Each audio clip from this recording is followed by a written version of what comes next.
face and trying to swallow me. Some things I fall, but I hear your call. I pray I don't hit the ground. Gravity.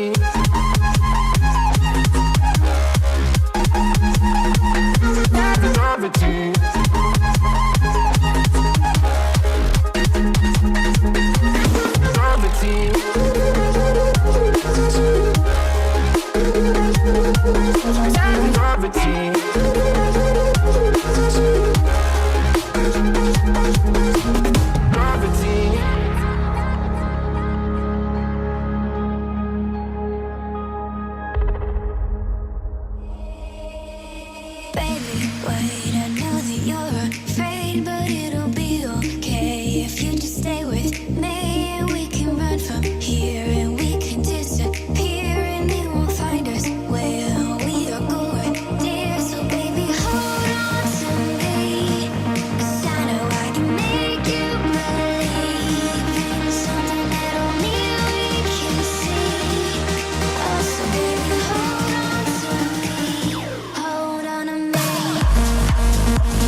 but I'd never say goodbye or ever leave this stuff behind.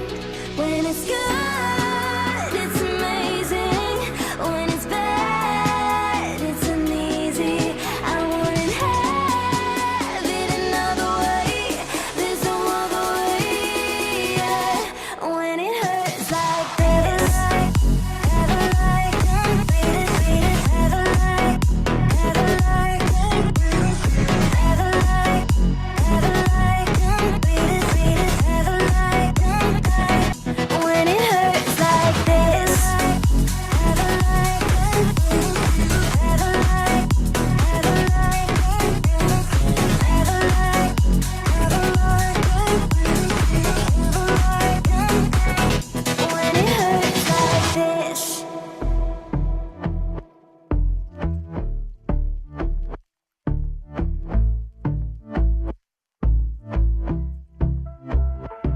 And I've been chillin', watching the ocean with you. Baby, up with a slow motion crew. And we up in our cloudlands when people change, but not us. And we just chillin', kicking it, kissed by the sun. Could be soaked to the skin in the mall soon. I know she got the good vibes when seasons change, but we're the same. Even if I lost all my money, the zero runs deep, honey. And I don't need to speak a single word, 'cause you got me holding, holding. Even if my jokes aren't funny, my tongue tied up on it.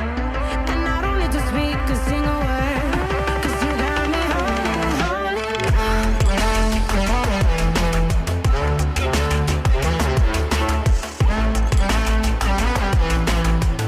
'Cause you got me holding, holding.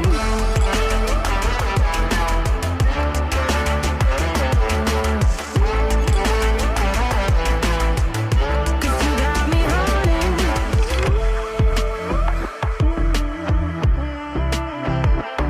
And I'll be running, possessed by a low, low voodoo. Fired up like a wolf on a full moon. And we're stuck in a la la land. The tides will turn without us. And I'll be killing time like I might be a cartoon. Take it in real life like haiku. I know we got the good vibes when pieces fall right into place. Even if I lost all my money, the zero runs deep, honey. And I don't need to speak a single word, 'cause you got me holding, holding. Even if my jokes aren't funny, my tongue tied up on it. And I don't need to speak a single word, 'cause you got me holding, holding.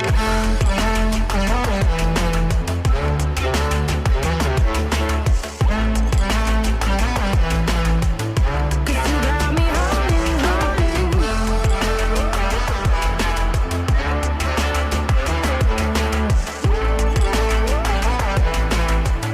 'Cause you got me holding, holding.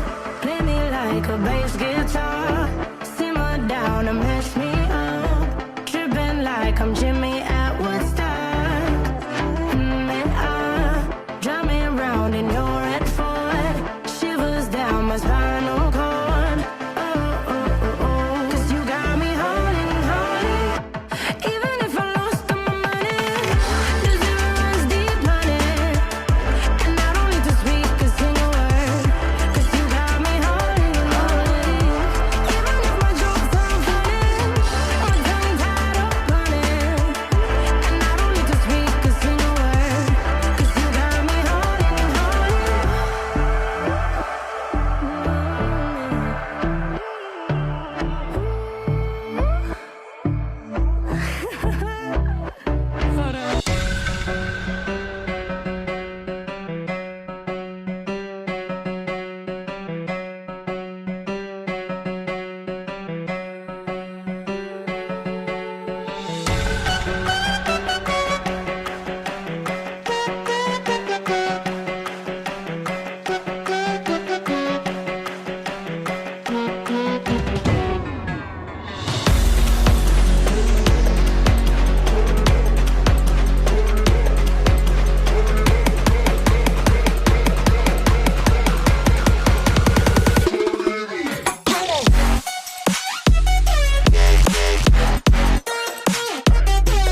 Here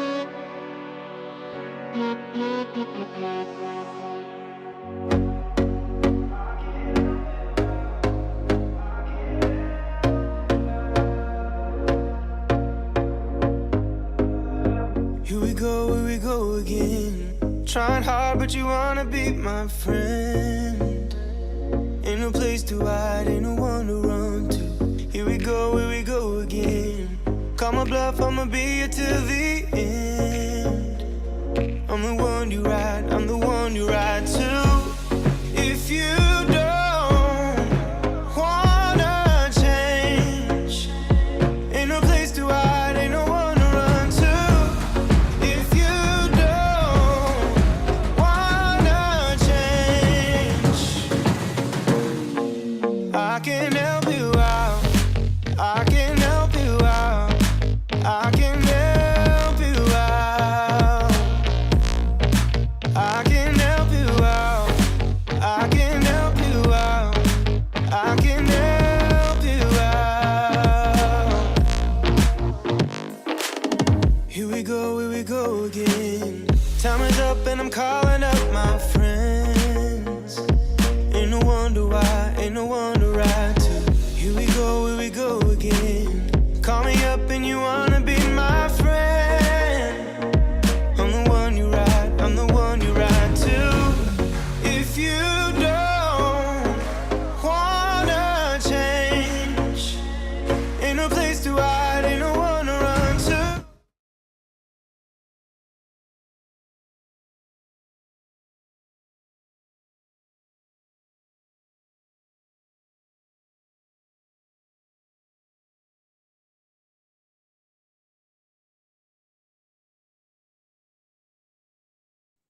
Mics are hot. Welcome into Hardcore Penn State Football. Early signing day has come and went. We are here to break it all down. A lot to talk about. We're going to talk about every single recruit that has signed and then maybe one or two that haven't signed. So a lot to talk about there. We got some fan questions to go through. Of course, PSU in the NFL. And it is the pizza party.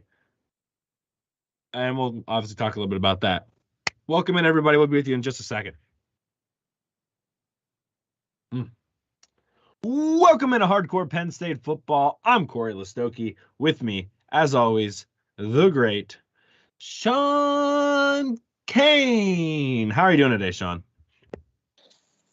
Yeah, busy day in the Penn State world. I wanted to lead with Franco Harris. So Me too. That was good. I agree. Yeah, I think it's the most appropriate thing to lead with. And, you know, there's some people, and look, we all have an expiration date, but there's some people that are just so full of life that you can't picture them passing on.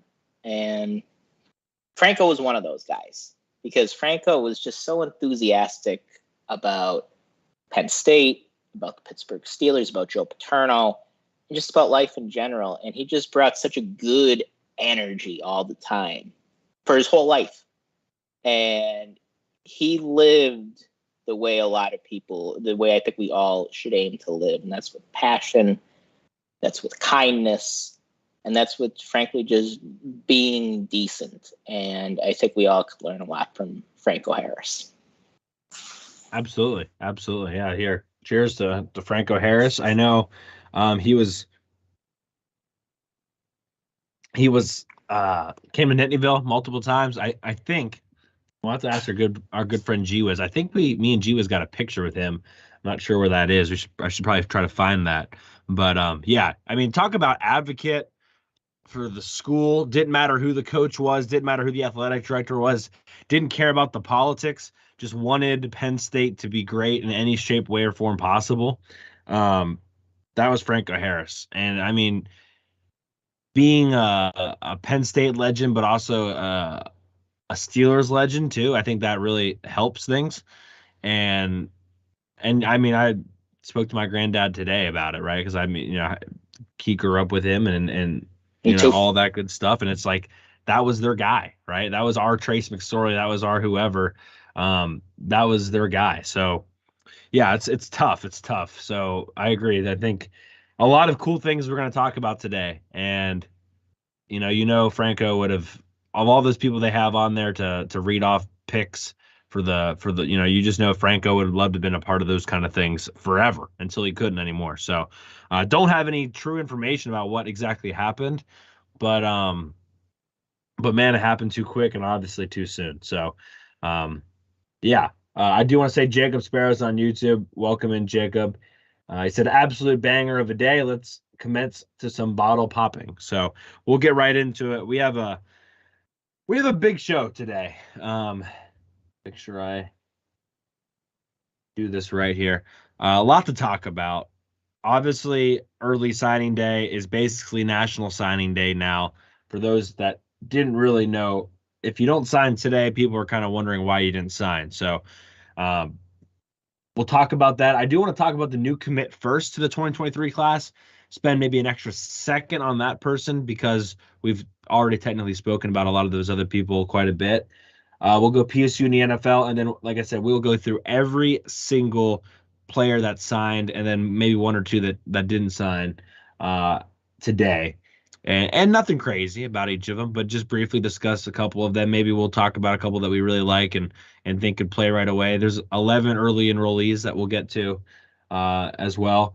We have an additional 5-star review. I guess we should, just say again, this is the pizza party. So I got me some, I don't even know what, chicken Florentine pizza over here, which it's got some chicken, pesto.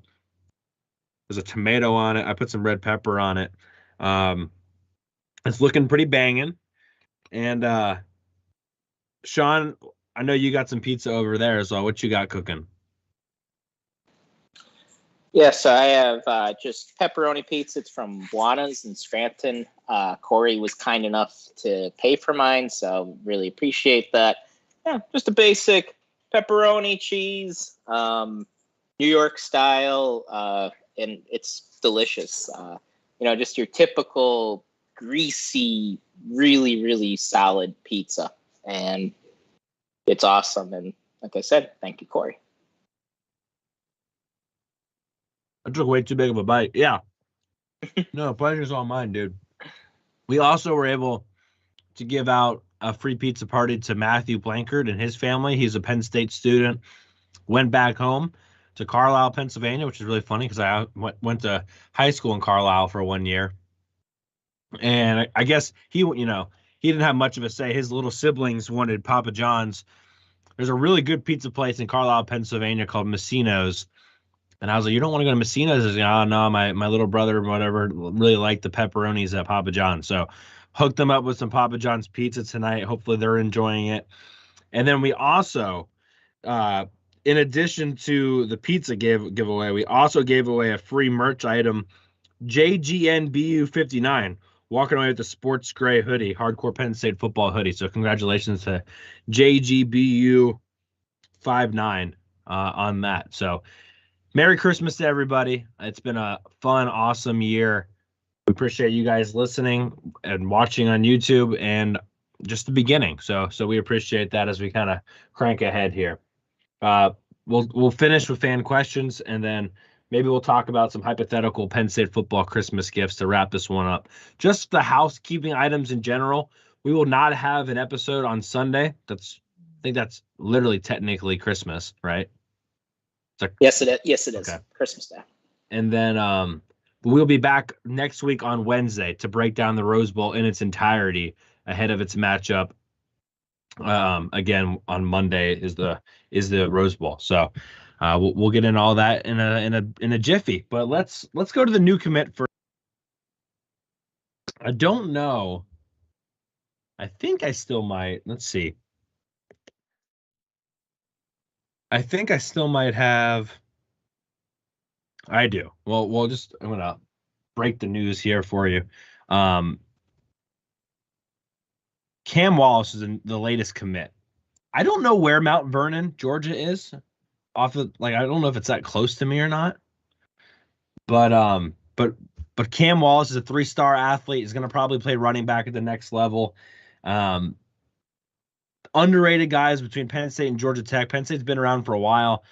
But from what I've heard, Sean, Penn State got really high on this guy really quickly, and he flew up their boards ahead of maybe some other running backs. And that to me is a big sign that, hey, they really like this guy. But he is a speedster. He could probably play out in the slot a little bit. I think maybe a severely underrated member of this staff, Sean, or this class, Sean. Yeah, I would think so, and I hope so. I think there are definitely parallels to Journey Brown, who was also a later addition to his recruiting class, and also just wasn't, kind of was a bit of a diamond in the rough, but you could just see that he could run. And you can't teach speed. And he's a burner. He's a track star. And his film is pretty impressive. So I think a guy like that, worth taking a roll of the dice on because he has so much speed, because you've had success with running backs that have been similar to him, that have been in similar positions to him out of high school. And yeah, I'm pretty excited to see what he can do. I think he was considered an athlete. I know he was.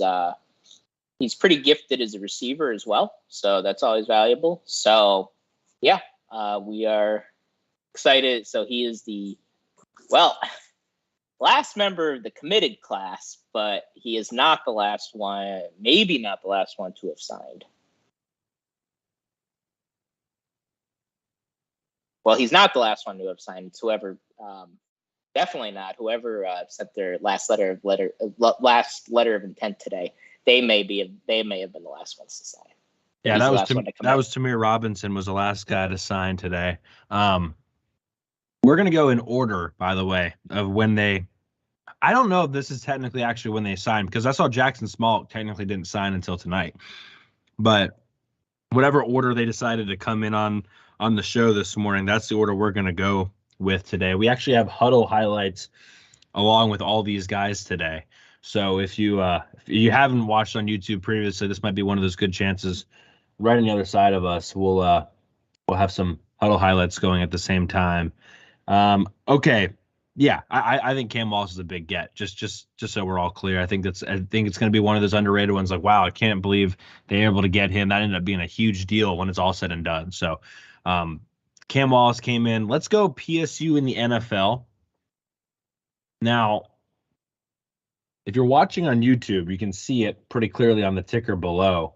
If it shows up, that is, that Trace McSorley is going to get the start for the Arizona Cardinals this weekend on Sunday Night Football against Tom Brady, which, Sean, I know you would love if Trace McSorley is able to take down Tom Brady on Sunday Night Football on Christmas Eve, or Christmas Day, I should say. I don't know why I can't get my days. It's messed up. When Christmas is on the weekend like this, it throws me off. I don't know why.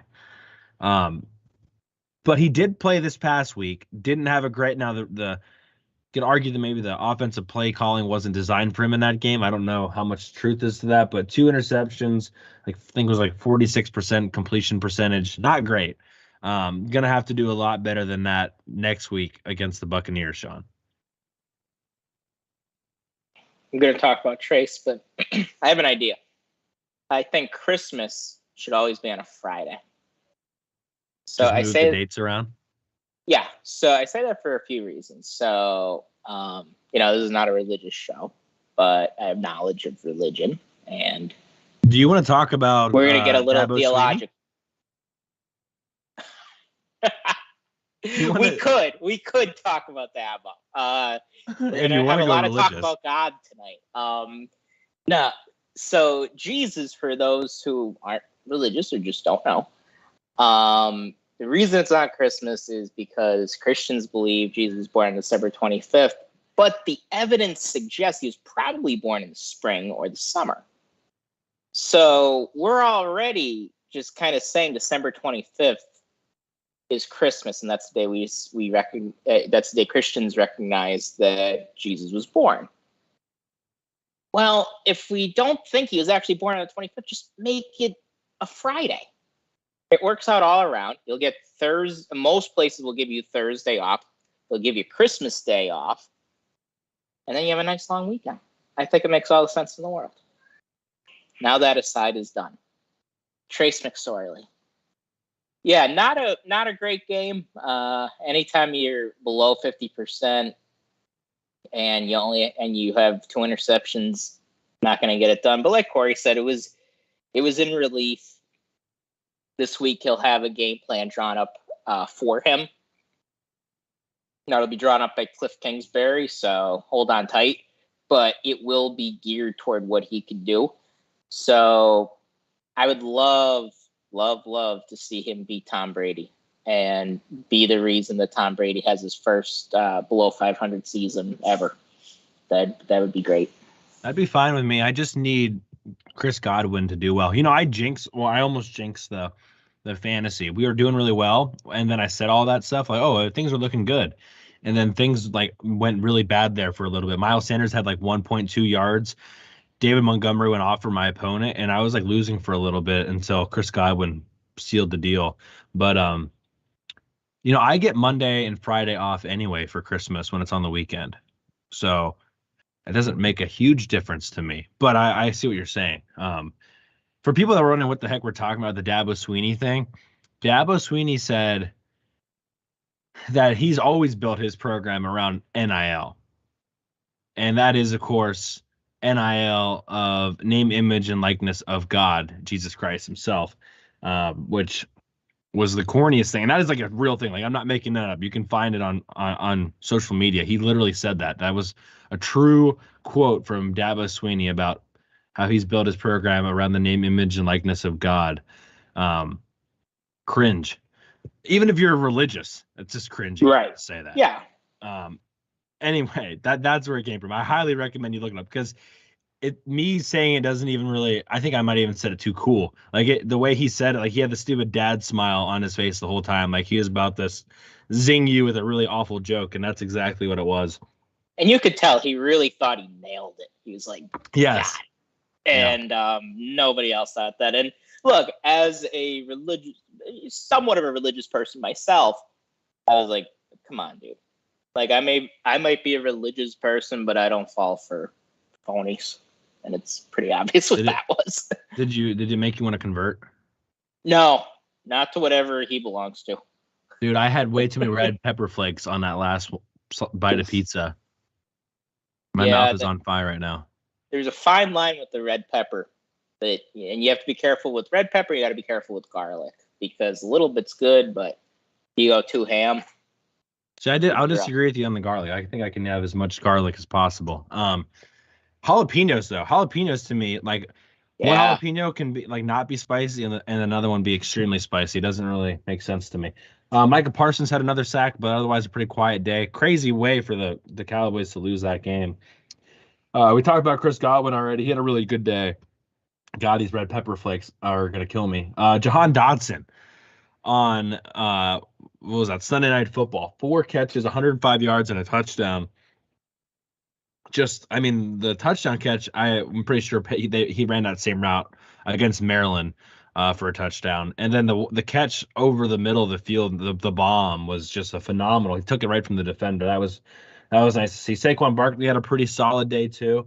When it's all said and done with the touchdown there, I think he had close to 100 yards total as well. Nick Scott had 9 tackles. And how about Grant Haley having 12 tackles? So 2 members of the Rams secondary, 9 and 12 tackles. Yeah, the Rams have been pretty bad this year. Yeah, awful. Probably the worst defending Super Bowl champion ever. But Nick Scott is having a great year, and he has come a long way. James Franklin actually highlighted him in his signing day press conference as somebody who moved from running back to safety, and he said, I had 26 reasons to move, and those 26 reasons are Saquon Barkley. But he said with NIL and the way things are, those stories, you might have less and less of those stories because guys want to stay at the position they started at. And if they're not playing that, odds are they'll transfer. Where Nick Scott, kind of stuck with everything, didn't play a whole lot in 16 and 17 on defense. He played a lot on special teams. But then by 2018, he started at safety, had a good year, got picked up in the later rounds. And, I mean, he's making a hell of a career for himself. Also was in one of my math classes at school. And he seemed like a nice guy. I'm like dying over here right now. Like just I know. can't handle the heat. Get out of the kitchen. Yeah. No, I mean Nick Scott's a huge success story. Obviously, I think Grant Haley is too. I mean, again, another guy that wasn't drafted. Yeah. Which again just goes to show you, like Grant Haley had a really productive Penn State career, relatively. Wasn't drafted again because measurements is what they really care about when it's all said and done. Same reason Grant Haley wasn't drafted, but Christian Campbell was.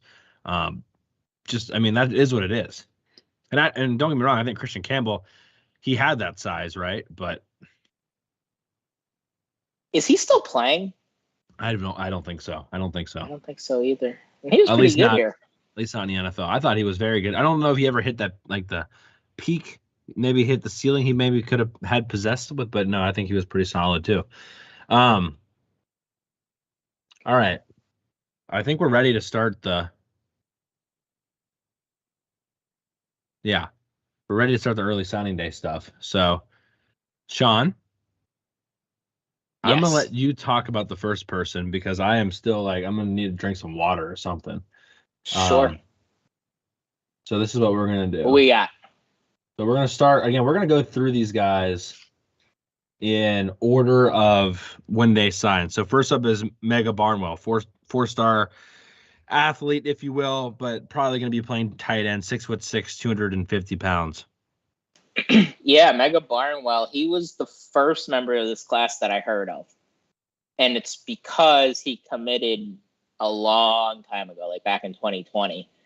And James Franklin talked about today in the press conference. They didn't really want him to commit because they didn't think he was ready and they knew he'd be getting more offers. But he decided to commit early. Then he decommitted. But Penn State always felt pretty good that he was going to end up here. And it's a good thing he did. The guy is very good tight end. I mean, look at like the huddle film for those watching on YouTube. When he's lined up out wide, he is a literal man amongst boys. He is 6'8", and he's going up against corners who probably are 5'8", and it just doesn't seem fair. And he's got pretty decent speed. Wouldn't shock me if he ended up on the offensive line, but for now they definitely want to keep him at tight end. His family and him want him to play tight end. I think that's the big thing. And Penn State wants him to play for Penn State. And in today's world, you're going to try to keep a guy committed and try not to lose him in the portal. So I think he could play tight end. I think they're going to try him at tight end, but you never know. Somewhere along the way, maybe they move him to tackle because he is an outstanding blocker too. So very interested to see what ends up happening with Mega Barnwell. Yeah. I think Franklin said in the presser afterwards that they're not going to move him unless the family and everyone's on board with it. So that's the plan there. Yeah, they've recruited him 2.5 years, and he will be enrolling early, just FYI. 8th best player in the state of Virginia. I think what we're going to do, Sean, is like someone will like have your level of analysis. Someone can just throw some tidbits in, and then we'll move on to the next person because I lose my mouse. Because we have theoretically talked about these guys before. Let's go. You know something, Barnwell? I don't know if he did because he's been so committed so long. Maybe. So I'm kind of happy we did. Okay, well, let's go to the next guy, Alex Burkmeyer, 4-star, 6'5", 285 pound offensive lineman. Franklin said today, which is maybe a little surprising to us, that they want to start Burkmeyer out at tackle and maybe move him interior if they need to. But I thought that was a little bit surprising to me. Number 1 player in the state of Virginia. For a while there was the best offensive lineman in his class, I think like this time last year. Since then is not as highly rated, but still top 50 player nationally. Won a wrestling 4A title. I have a lot of Yeah. I mean, he has high first round ish ability. What are your thoughts on Mr. And I should say the first, I don't know if this is right. I don't know if he's the first guy in the class, was he? I don't think so. Well, He was in for a Barnwell was, but then he decommitted. But yeah, I think Berkmeyer then was the first guy that committed and stayed all the way through. I think so. He's been here for a while. He has been around Penn State and anything to do with Penn State. Anywhere there's an event anywhere, I feel like a Berkmeyer's at it. So, yeah. Yeah, he is an outstanding prospect. He was a great high school football player. Just very physical, moves people. He's a mauler. He's also athletic, though. Like Brian Doan comped him to Quentin Nelson. And for those of you who aren't familiar with NFL linemen, Quentin Nelson's probably the best offensive guard in football. So that's high praise. Yeah, he moves people, and like I said, very physical.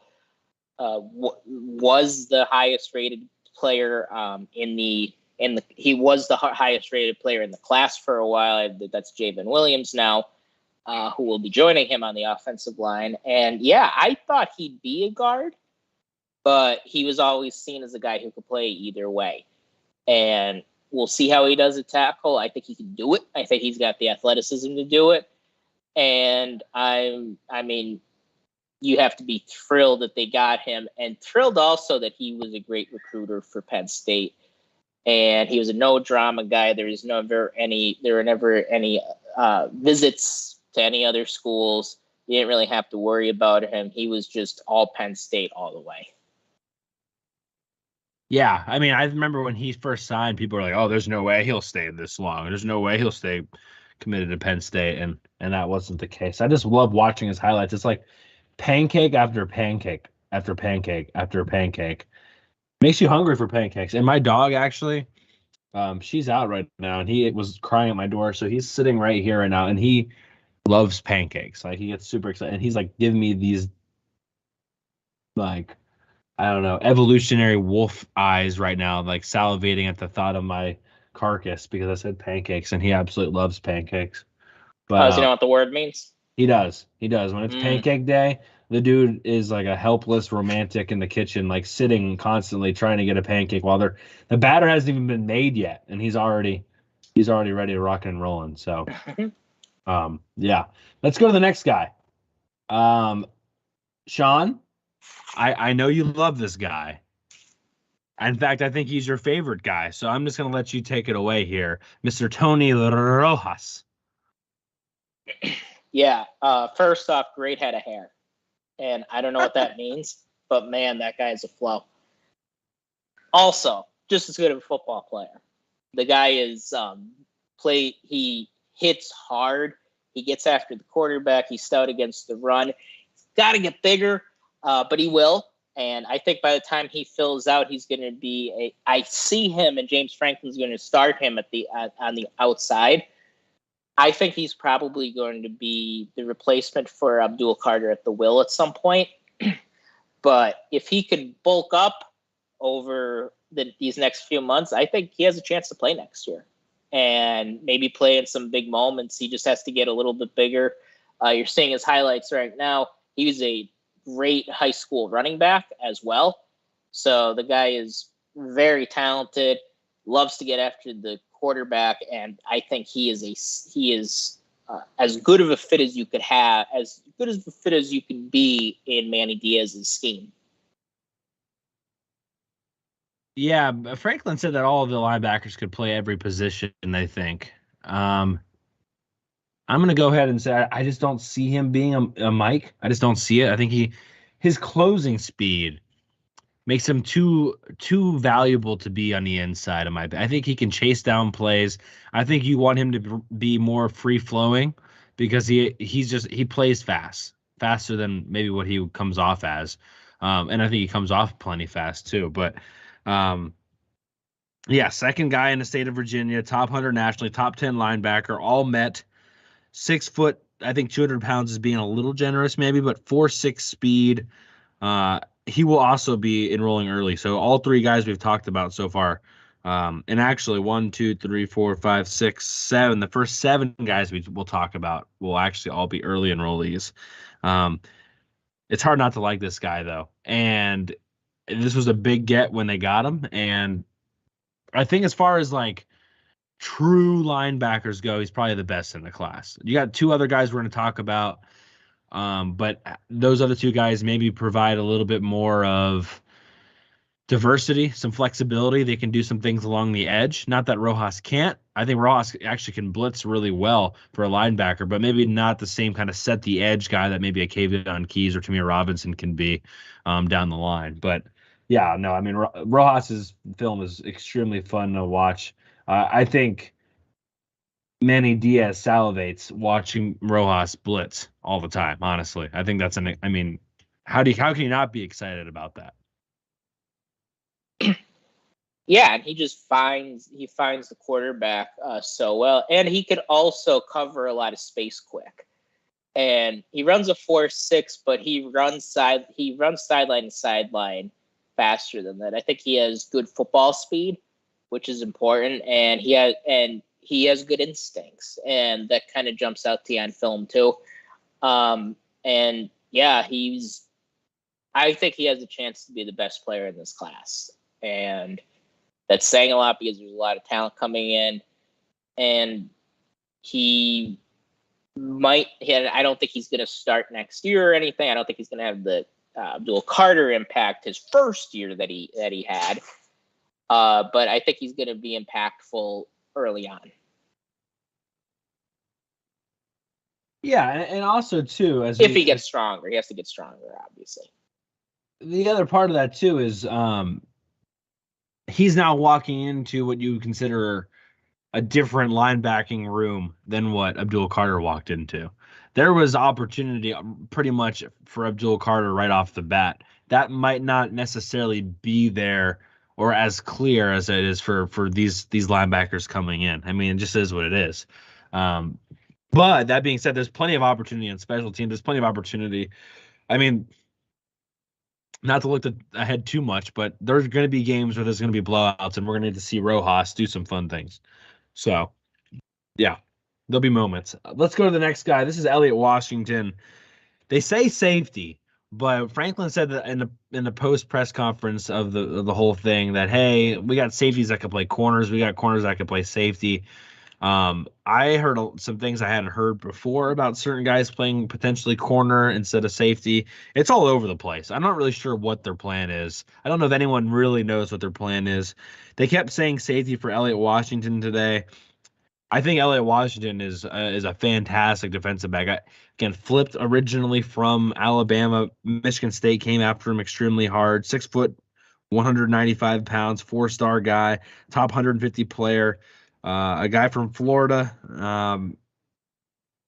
I think he plays faster than some of his measurables, his test scores have given. But I think Elliott Washington is a guy that could probably, and I know it's saying a lot because there's a lot of defensive backs, but I think Elliott Washington's a guy that could probably contribute right away next year. Yeah, I think he is really good inside the box. He seems like a safety to me. I can't see him being like a boundary corner. And that's not a knock on him, but I just think he is better at that center field spot. And he's another guy, like Corey said, I think has a chance to play next year. Defensive back room is going to be competitive. There's going to be a lot of guys competing at really the corner and safety spot. But yeah, I mean, you don't get an Alabama offer and you don't commit to Alabama if you're not really, really impressive. And this is a really impressive prospect. Sorry, giving a free ad away there for a second. So we're going to go to the next guy here. But yeah, I like Elliott Washington. I was going to say, did we pick up a Gatorade sponsorship? I wish, if they're listening. Elliott Washington, I just want to mention early enrollee as well. But yeah, I really like that guy. I think Sort of a surprise there. I mean, Michigan State thought they had him in the bag there for a little bit. Next guy on your screen right now is Anthony Dunkel. Dunkel. I think it's Donka. Donka. Thank you. I just need to hear it once, then I get it again. I think super underrated guy. Hadn't played football very much yet. 4-star guy, 6'5", 310 pounds. Going to be enrolling early as well. Another guy from Virginia, shocker. I think he's got super high potential, Sean. I think this guy is a little underrated because he hasn't played maybe as much football as some other guys. But I think he's got some serious potential to really kick some butt. Going to be playing interior, not one of the guys that Franklin listed as somebody they want at the tackle spot. Isn't going to be asked to play early or anything like that. He's really going to be able to develop his technique. And again, 6'5", 310 already coming in. Got a great opportunity. Maybe needs to work off some weight and build up some more muscle. But I mean, he's got a great frame to build off of. He could be an absolute stud moving forward. I'm one of the most underrated guys, I think, in this class. Yeah, I think in a lot of ways his body is more ready than Burkmeyer's or Williams. Now he has to work off some bad weight, but so do I. And then he has to add good weight on. How does the pizza do for that, Sean? I'm just wondering. Not great. But anyway, like he gets overshadowed by Burkmeyer and Williams, obviously, because those are two of the top 3 or 4 offensive line prospects nationally. But Donka is a really good prospect in his own right. And it sounds like Franklin wants to just keep him as a guard, whereas Burkmeyer Williams, I think they're open to going either way with them, like Corey said. But he's very impressive. He's got the size, good tape for sure. Talent. You could see the talent that jumps off. So yeah, I think if that's your lowest rated offensive line prospect that you're bringing in, I think you're pretty happy about it. Yeah, I just got Matthew Blankard put a picture up on Twitter of the Papa John's, the pizza party. So that was cool that he did that. We appreciate it. And I wanted to say also, Anthony follows us on Instagram. So him and Mega Barnwell, I believe, are the only 2 current 2023 prospects that follow us on Instagram right now. So they deserve a little bit more extra love. So just saying, thank you. Absolutely, thank you for that. Yeah, I think Anthony follows us on Twitter too. So shout out to Anthony. And that's my brother's name. So extra love. He will be enrolling early as well. So the first 5 guys we talked about all enrolling early. Half of this class will be enrolling early. Let's move on to the guys. The guy who I just struggled to say his name the last time we spoke about him. Just awful. And that is Joey Schlapp. Oh, shit. Here we go again. Shh. Hold on. Don't say anything. I got this.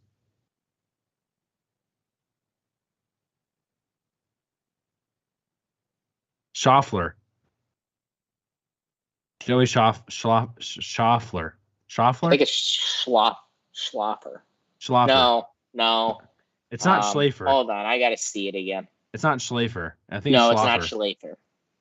I'm pretty sure it's Schlaffer. Yeah, I think it's Schlaffer. It's Schlaffer. Yeah, it took me a second, and when I look at it, it bamboozles me. Joey Schaffler. I think it's also the first name. Scram people will really want to say Schlaffer. Schlaffer. Yeah. But it's Schlaffer. Schlaffer. Right.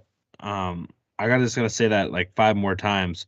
That's gonna be one of the hardest ones to say. Like, if a big play happens, like I'm not gonna be able to say that fast. I'm like Schlaffer.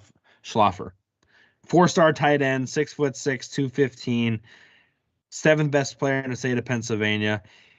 Fun fact: younger brother of Michael Mennett, who was a former Penn Stater, went to the Colts. I don't know if he's still with the Colts. I did not know that he was Mennett's younger brother. That's what I'm here for.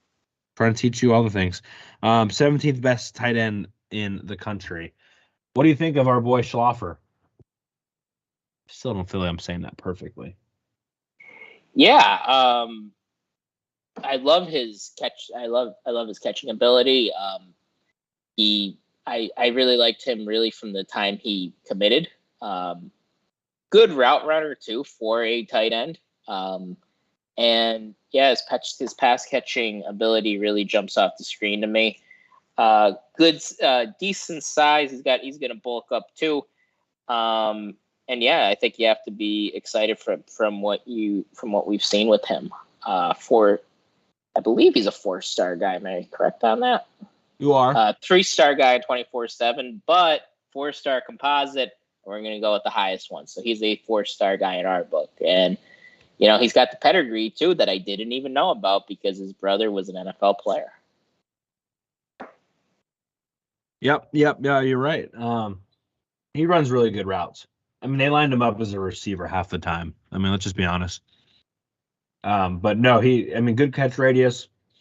Just spat pizza across the room. But yeah, solid guy. He will also be enrolling early.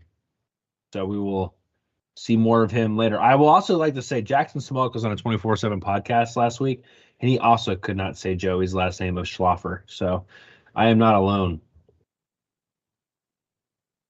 Maybe we'll just call him Joey. Joey, I'm so sorry. Joey For the blog, Gladstone. hey, I didn't see this, or maybe this just happened. Oh yeah, it just did happen. For the blog, he says hardest working men in show business now that James Brown is dead. Keep up the good work. If you haven't already subscribed to For the Blog, which I'm sure most of you have, make sure you do that. They just actually came out with their ABC analytics, I think, tonight. So make sure you go check that out. We appreciate you, For the Bloggy. Thanks for stopping by. We're through 6. Next up, Lamont Payne, 3-star cornerback, 10th in the state of Pennsylvania. Another guy that has been committed to Penn State for a very, very long time, Sean. I guess I should be saying Lamont Payne Jr. Sorry, we're at the junior part. Yeah, I'm also wondering how many times we're going to accidentally call him Lamont Wade. He is not Lamont Wade. I think you've done that already, haven't you? I think I did too. Yeah, he is not. Yeah, this is one of our oldest commits. I think he was the second commit that, after Berkmeyer. Again, impressive high school film. I like the way he hits. Little underrated, I think, to be completely honest with you. I was surprised. I kind of expected him to move up the boards, and he kind of just stayed around the same. And what does that mean? Nothing. I mean, you don't know until these guys get to campus. We just talked about Grant Haley, and he was a pretty low-rated guy, and he's been in the NFL for like 6 years now. So I really like his film. I think he plays pretty hard. And he's impressive to me. And while he's not rated as highly as I think he should be, I still think he's going to be an impactful player for Penn State. I just finished off that pizza, so I think I'm past the red pepper dilemma. Thank goodness. Being 6'1", I am very surprised that he's still a 3-star guy. Just surprised by that. Another guy, a lot of people gave him credit for. A lot of the coaches gave him credit for kind of keeping the class together. So I think he deserves some credit there. I love his ball skills. I love what he's able to do when he's locked up man on man. I really don't know why he's as lowly rated as he is either. But, I mean, what are you going to do about it? He will be enrolling early as well. Maybe it's a weight thing, only 170 pounds. But, yeah, I'm a big Lamont Payne guy. I think he's going to be super underrated. I think he's another – mark that the second person I'm going to say underrated to. The next person we're about to talk about I think is severely underrated. But, yeah, Lamont Payne, very underrated. And, again, he will be on campus in 16 days. Yeah, and Brian Doan said he has to show he could be effective in run support. So maybe that has something to do with it, but that's something you can say that about a lot of corners in high school. Yeah, exactly. You could develop that. Let's go to the next guy. This is a guy that actually even Franklin said was not getting nearly enough love and respect for, and that is Ty Blanding from New York, second best player in the state of New York. Is that right? I think so. Yes. 3-star guy, 6'3", 275 pounds, high motor. Really, the only really like 3 tech they have in this class. And when people start talking about guys who could play early, I'm like, why is no one talking about Ty Blanding? Like, this guy, already a pretty decent weight, in a position of need for Penn State. Like, he's going to come in and not have that many people in front of him as far as getting some game reps. Like, when you start thinking about yellow light guys that are going to get at least 4 games in, like, I don't understand why Blanding isn't the one you mentioned, because it's not going to be very difficult for him to see a couple snaps here and there if they need him to. God forbid an injury happens, he's going to be, he could easily be in the rotation, whether that's in the second line or the third line, pretty quickly. So I like Ty Blanding. I think he isn't discussed enough, especially after watching some of his film today, which I did not get that much work done today because the film, it's always, and I'm not film rap now. I'm officially a film rat. You record the pod and then you're right in the film room. Yeah, Call him exactly. Peyton Manning. Yeah, basically, without as big of a head. I mean, I have a big head, but it's all internal. It's not actually visible to everybody. Yeah, Ty Blanding, his versatility really stood out to me on tape. He played linebacker at 275 pounds. I have a feeling he's not going to be playing linebacker at Penn State, but he did a lot for his high school, and he has very impressive film. Now, I do wonder, like, what the competition level is up there, because New York, definitely known for being a basketball state, football state, not so much. But yeah, he has outstanding tape. There's a lot to really like. And like Corey said, James Franklin noted how underrated he is at his press conference today. And I would not be surprised at all if Tyreek Blanding was one of those guys that ended up blowing up at Penn State. And everybody's like, how is he only not super low rated, but, not rated as high, like not a 4-star recruit out of high school. Yeah. I agree. I think people could be very surprised about him. Just kind of seems like one of those guys that's just going to keep their head down and kind of work. And so I'm excited for Blanding. He is of the 8 people we've mentioned so far, he is the first one that will be arriving in the summer. So that is the first non-early enrollee that we've so far discussed. As my mouse has disappeared on me. There we go. Let's go to the next guy, and the guy Franklin himself called the quarterback steal of the class. Of course, that is Jackson Smolik, 3-star quarterback from Iowa. I'm not exactly sure. Is his sister is she is she a music star? I don't know what that situation exactly is. Kids these days, they get famous for doing all kinds of things. I think she's some kind of musician on Instagram. I think she's melded the two together. Okay, so but are we boomers for not knowing? Yes, we are. I feel like more of a boomer every single day. Just you saying what you said was I felt like cringe. Yeah, I mean, admittedly, I'm a 27-year-old boomer. What are you gonna do? Jackson Smolik, a guy who kind of bet on himself a little bit. Elite 11, really, he came in as an alternate and he really made a name for himself. Had an injury, battled back from that. Mike Yursich said it's the things you can't see with this guy that impress him so much. I think Jackson Smolik, to a certain degree, he doesn't have a crazy great arm, but does have some solid accuracy. Was originally committed to Tulane for a while there. They were the first ones that really kind of, I guess, I don't want to say found him, but gave him a chance. And then Penn State obviously was able to flip that to Penn State, and the rest is history. He's going to be an early enrollee. Obviously is in no rush when he gets here to make an impact right away, which I think is kind of good for Jackson Smolik.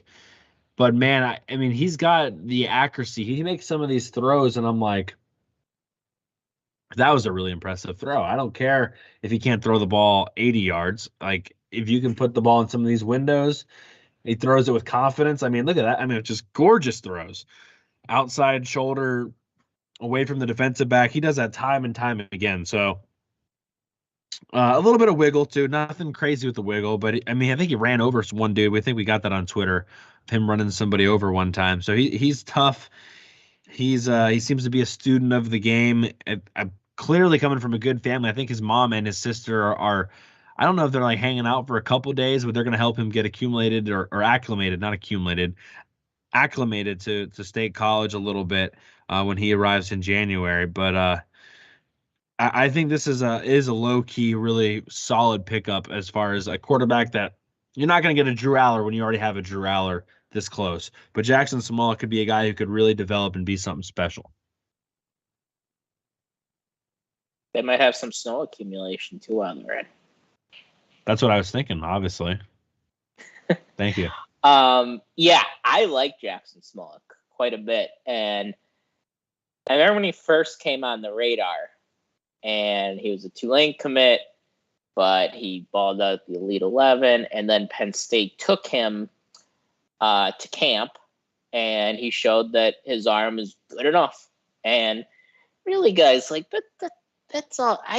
That's all you need. And I think today, more than ever, I mean, I guess it's always been this way, but I think today more than ever with people like Patrick Mahomes and Josh Allen and all those guys, everybody wants their quarterback to be Patrick Mahomes or Josh Allen, not knowing that like those guys are like aliens.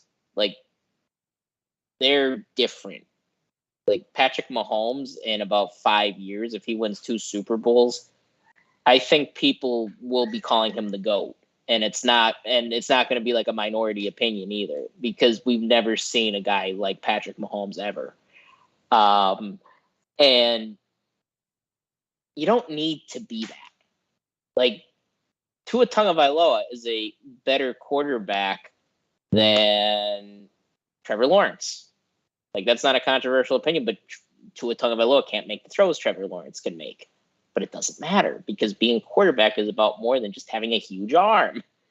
And Jackson Smollett, going back to him, I love his pocket awareness. I love that he keeps his eyes downfield. He throws a catchable ball. He throws an accurate ball.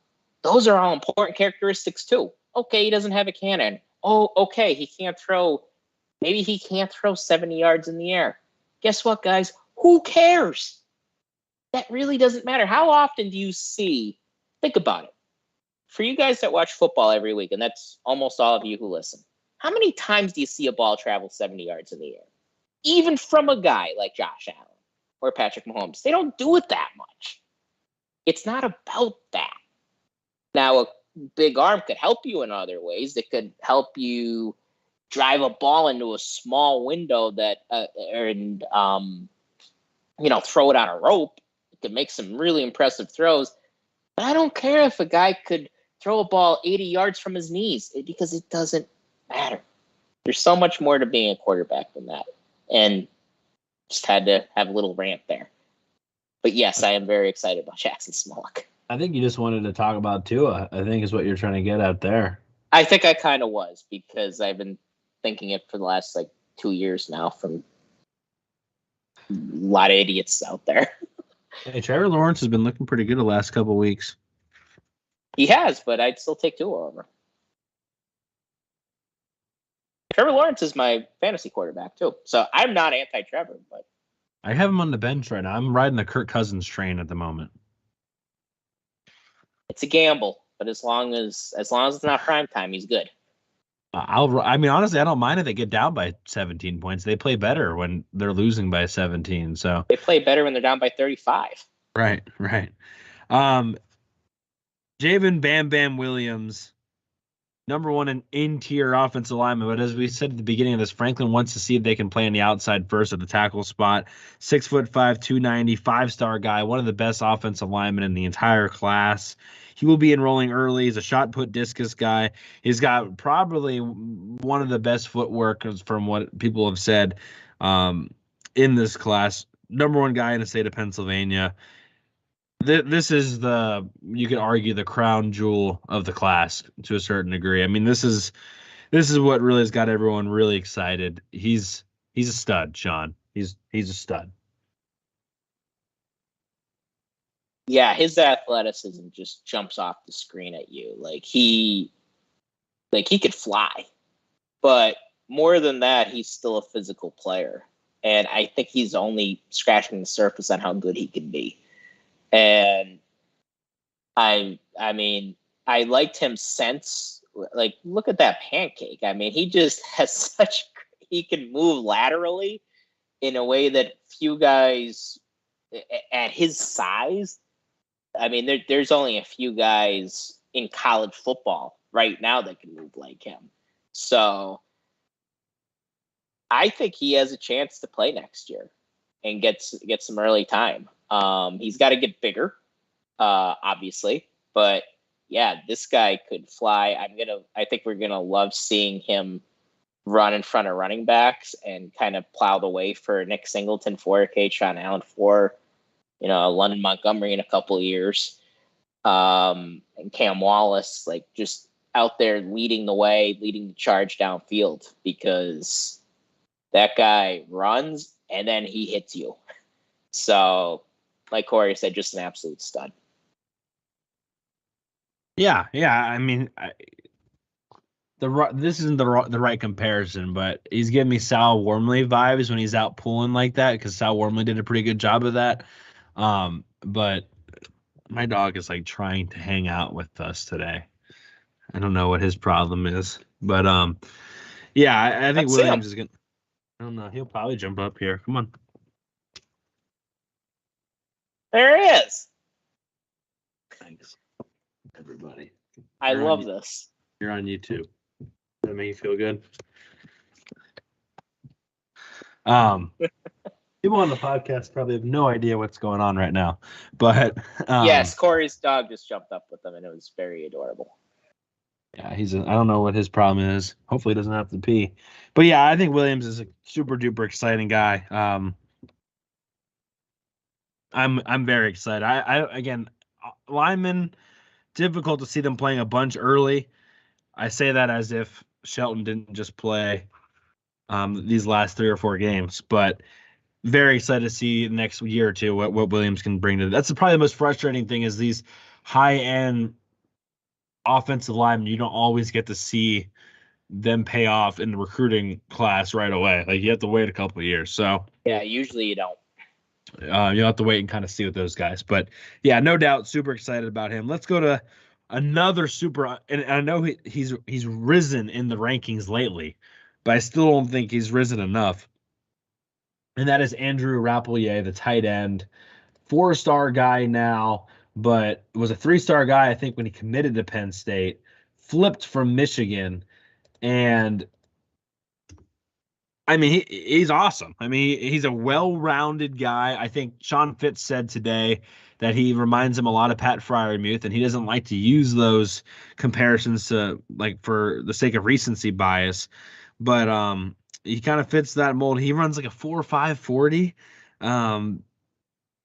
If you're trying to find a weapon that, again, Penn State only has 1 wide receiver in this class and only 2 running backs. So if you're trying to find like a weapon that can immediately impact Penn State, like Rappleyea, even though the tight end room is pretty deep, like he could probably get on the field at least for a couple games. Like he's packaged and ready to play right away. I'm excited to see what he can do.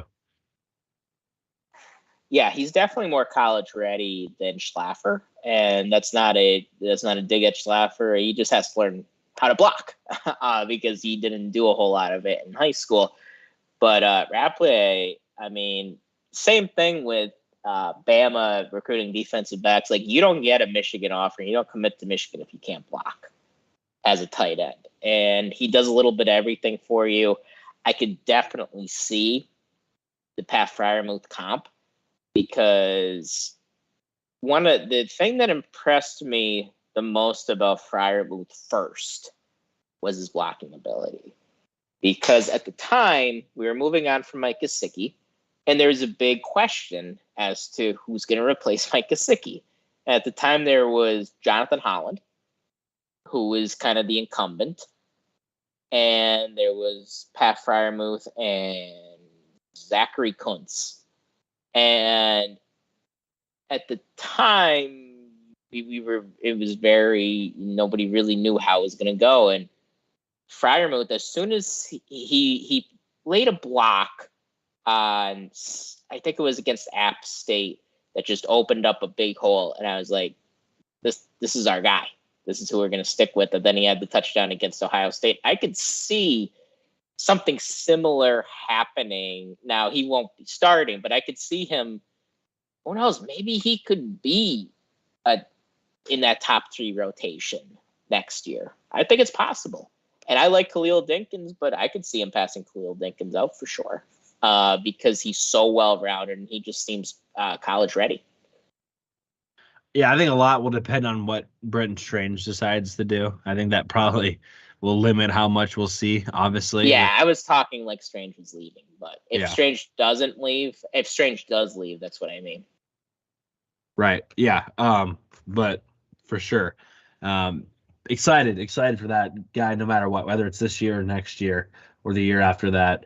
Got a guy named Theo Johnson still hanging around too, that, believe it or not, can do some decent things as well. Let's go on to the next member of this class, and this is a guy that is the most recent verbal commit to the class, and that is Cam Wallace. We spoke about him a little bit at the beginning of this episode. Committed, what was that, on Monday, I think, to Penn State. And yep. Running back, speedster. Again, you can see his film here. I mean, he can do. And I think what Franklin called him was he's just a really good football player. Stacey Collins is excited to have him on special teams. I think he can make an impact early on special teams. But he's just a guy that's going to be all around the football. I think he even threw 2 touchdown passes. So he kind of did it all for them out there. In Georgia, I was down to Georgia Tech and again, Penn State. Sub 1100 meter dash time, 6 foot, 170 pounds, good hands, can play out of the slot, got a couple interceptions this year as well, playing defense. So just a kind of a Swiss Army knife, if you will. Very excited again to see what Cam Wallace can do. Yeah, I think he's going to be able to find a way onto a football field in some way, shape, or form at some point in time. But like we said earlier, speed, and his speed just jumps off the screen at you. He just runs it differently than the other guys he's playing against. And, will that change a little bit when he gets to college? Yeah, but still, he's going to be fast. He's going to be extremely fast for being a college player. And he's, I think, the type of guy that you like to land late in the class. So it was a good find by James Franklin. I want to give him credit for that, because it's not always easy to go into another state that's a little outside your footprint, and be able to pull up a diamond in the rough, a potential diamond in the rough. And that's what James Franklin was able to do. Yeah, and again, he shot up even their own boards over maybe some other potential running backs. So excited to see what he can do there. We've talked about him a decent amount today, but yeah, no doubt about it. Definitely deserves it. Another guy we've talked about a decent amount in the last week, because he's been one of the more recent commits, and that, of course, is defensive end Mason Robinson, 3-star guy from McDonough High School. James Franklin spoke a little bit about McDonough High School, and he says, I can't remember another high school having this many players at one time. Obviously, P.J. Mustipher, Curtis Jacobs, Devon Ellies, Denai Dennis Sutton. Am I forgetting one? I think I am. Devon Ellies, P.J. Mustipher. Izzard. No, Izzard. Right? No. Mustipher, Denai Dennis Sutton, Ellies. Jacobs? I said Jacobs. I thought there was one more. Is there not one more? I think you named them all. Okay. We missed one the last time, but we got that guy this time. Mason Robinson had a phenomenal This is another underrated guy for me. A phenomenal senior year. I think he's just now hitting his stride and blossoming at the right time. He had 85 tackles and 9 sacks last year as a senior. Didn't have a fantastic junior year, but again, if he's just now kind of hitting his stride, I mean, he could be just peaking at the right moment. Flip from Northwestern. Staff deserves a lot of credit for not letting him slip away completely.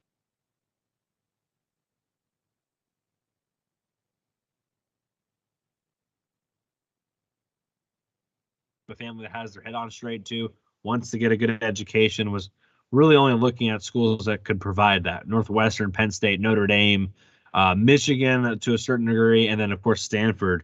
You're a little you're coming in like blocky. I'm blocky? Am I still Like blocky? in blocks. Keep talking. I think you're good now. Okay. Sorry about that. I hate when I turn blocky. You know what I mean by blocky? Yeah, I think so.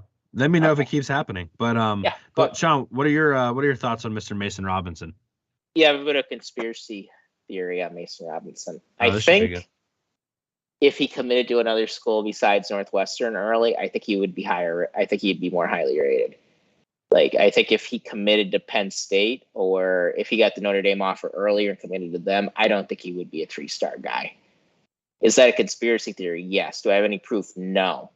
But it just, I think sometimes the recruiting services might be like, oh, yeah, this guy. And they see that he committed to Northwestern. And I don't know, for whatever reason, they don't go back and bother to fix his rating. But that's a conspiracy theory. Back to there's a lot of Group 5 people that would agree with that, by the way. That really think that is. I think it's very hard to keep a tab on every single guy that they would never admit that someone slipped through the cracks. But it's a lot easier to say, we'll just leave somebody where they are instead of bringing them up the board because they didn't have enough time to go through it, the process the right way. It is. So, I mean, you commit to Northwestern, who, I mean, they stink right now. Like, they haven't been good in 2 years, and it's easy to slip through the cracks. And I think it's unfortunate, though. But like Corey said, I don't think it's malicious in any way. I think it's just something that could happen. But anyway, reality, Mason Rudolph was a fantastic high school football player. Like, he jumps off the screen at you. He's a tackling machine. He loves getting after the quarterback. He's good against the run. And I don't know, when I watch him, I see a 4-star guy. I just do. I know that school produces good players, so it's not a competition thing. And he's a man amongst boys, and he's just playing against bad competition. I know he plays against good competition. So I don't know. I don't get it. I think he should be more highly rated. But the most important thing is ratings in the end. What do we always say? Do not matter. It matters what you do when you get here. And I think he's going to follow in Mustafer and Jacobs. And I'm going to try to name them all too. Ellie's. I'm already blanking on people. How about the stud that was just got here from last year?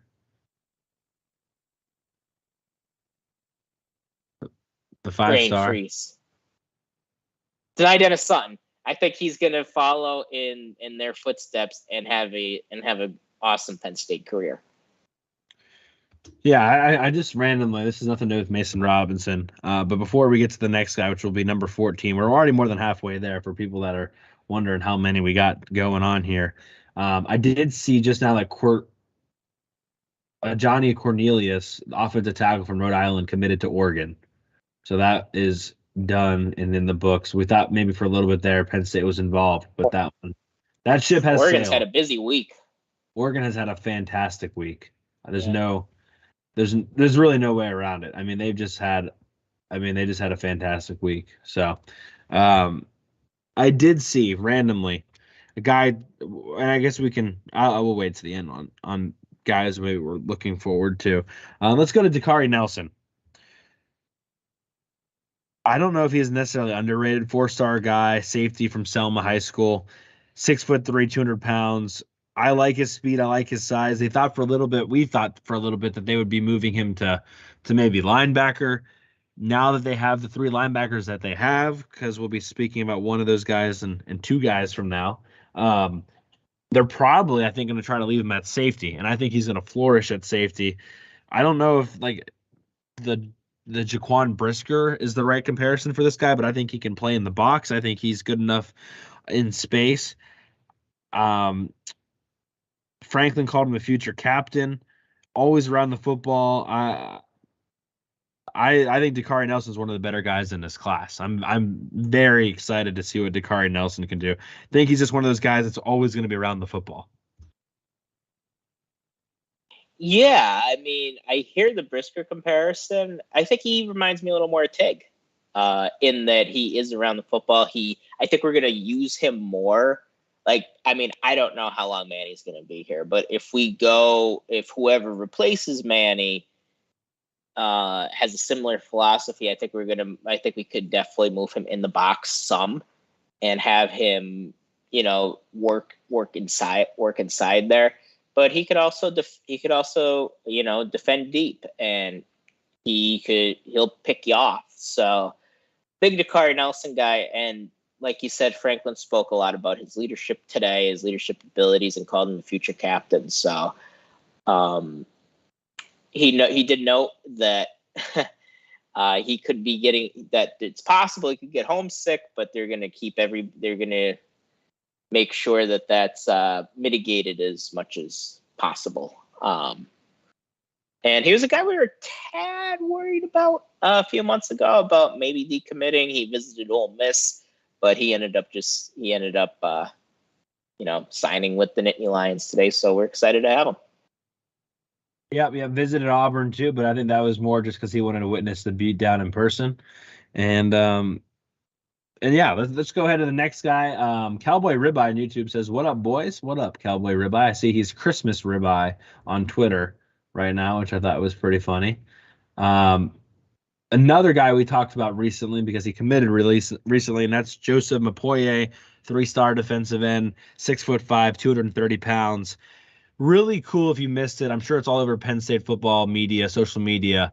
They had another former, originally from Africa, Penn State football legend Tom Bahali announced Mapoye's pick. Mapoye coming from Congo, Tom Bahali from Liberia, but still pretty cool to kind of, I don't want to call it the African pipeline because they're not even from the same country, but still pretty cool to, I'm sure that was done on purpose to a certain degree. But that was pretty cool to say, hey, look, like I'm just look at what what Penn State ended up providing to Tom Bahali, not just from the football field, but getting his degree and all that. I know at the time, Joe Paterno really fought for Tom Bahali to get his degree and all those things. So that was a really cool moment. Mapoye hasn't been playing football for very long. When he came from Congo, he's actually playing basketball originally in Washington, D.C. So he's got a little bit to learn as far as the football aspect of things. I think T. Frank from Blue and White Illustrated said he's got to learn to run a little bit better. But he's got the athleticism and he's got the size to be really effective if he can kind of just put it all together, Sean.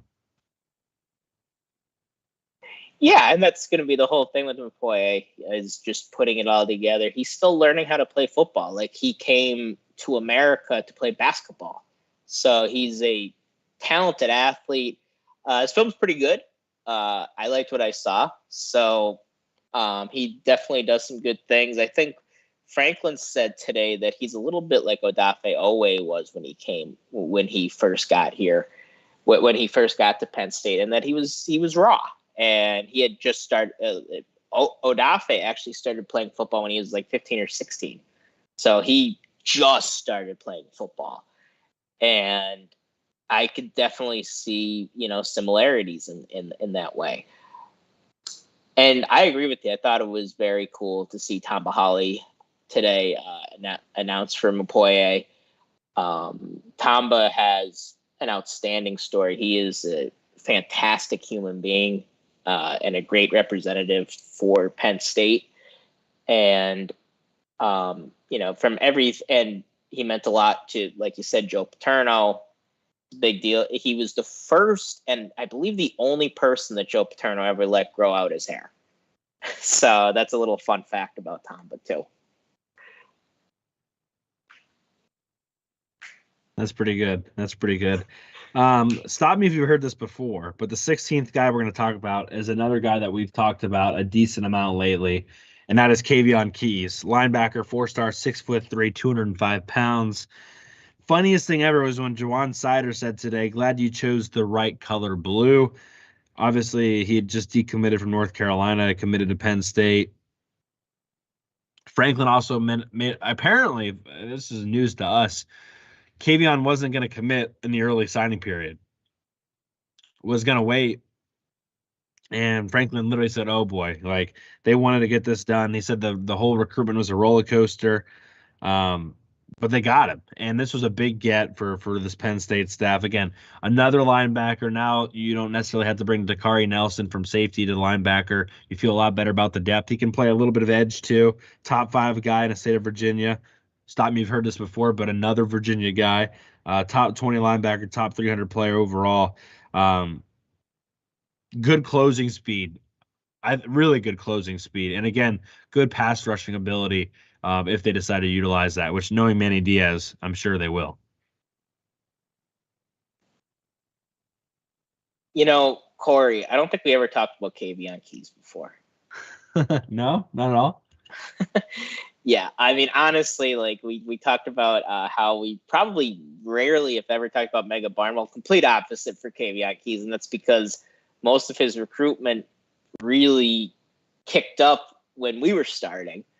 And then he committed to North Carolina, but we never really thought we were out of it. Then he visited Penn State, then it still looked like he wasn't coming. And then it looked like maybe he will, and then he ended up committing to Penn State. And yeah, great high school football player.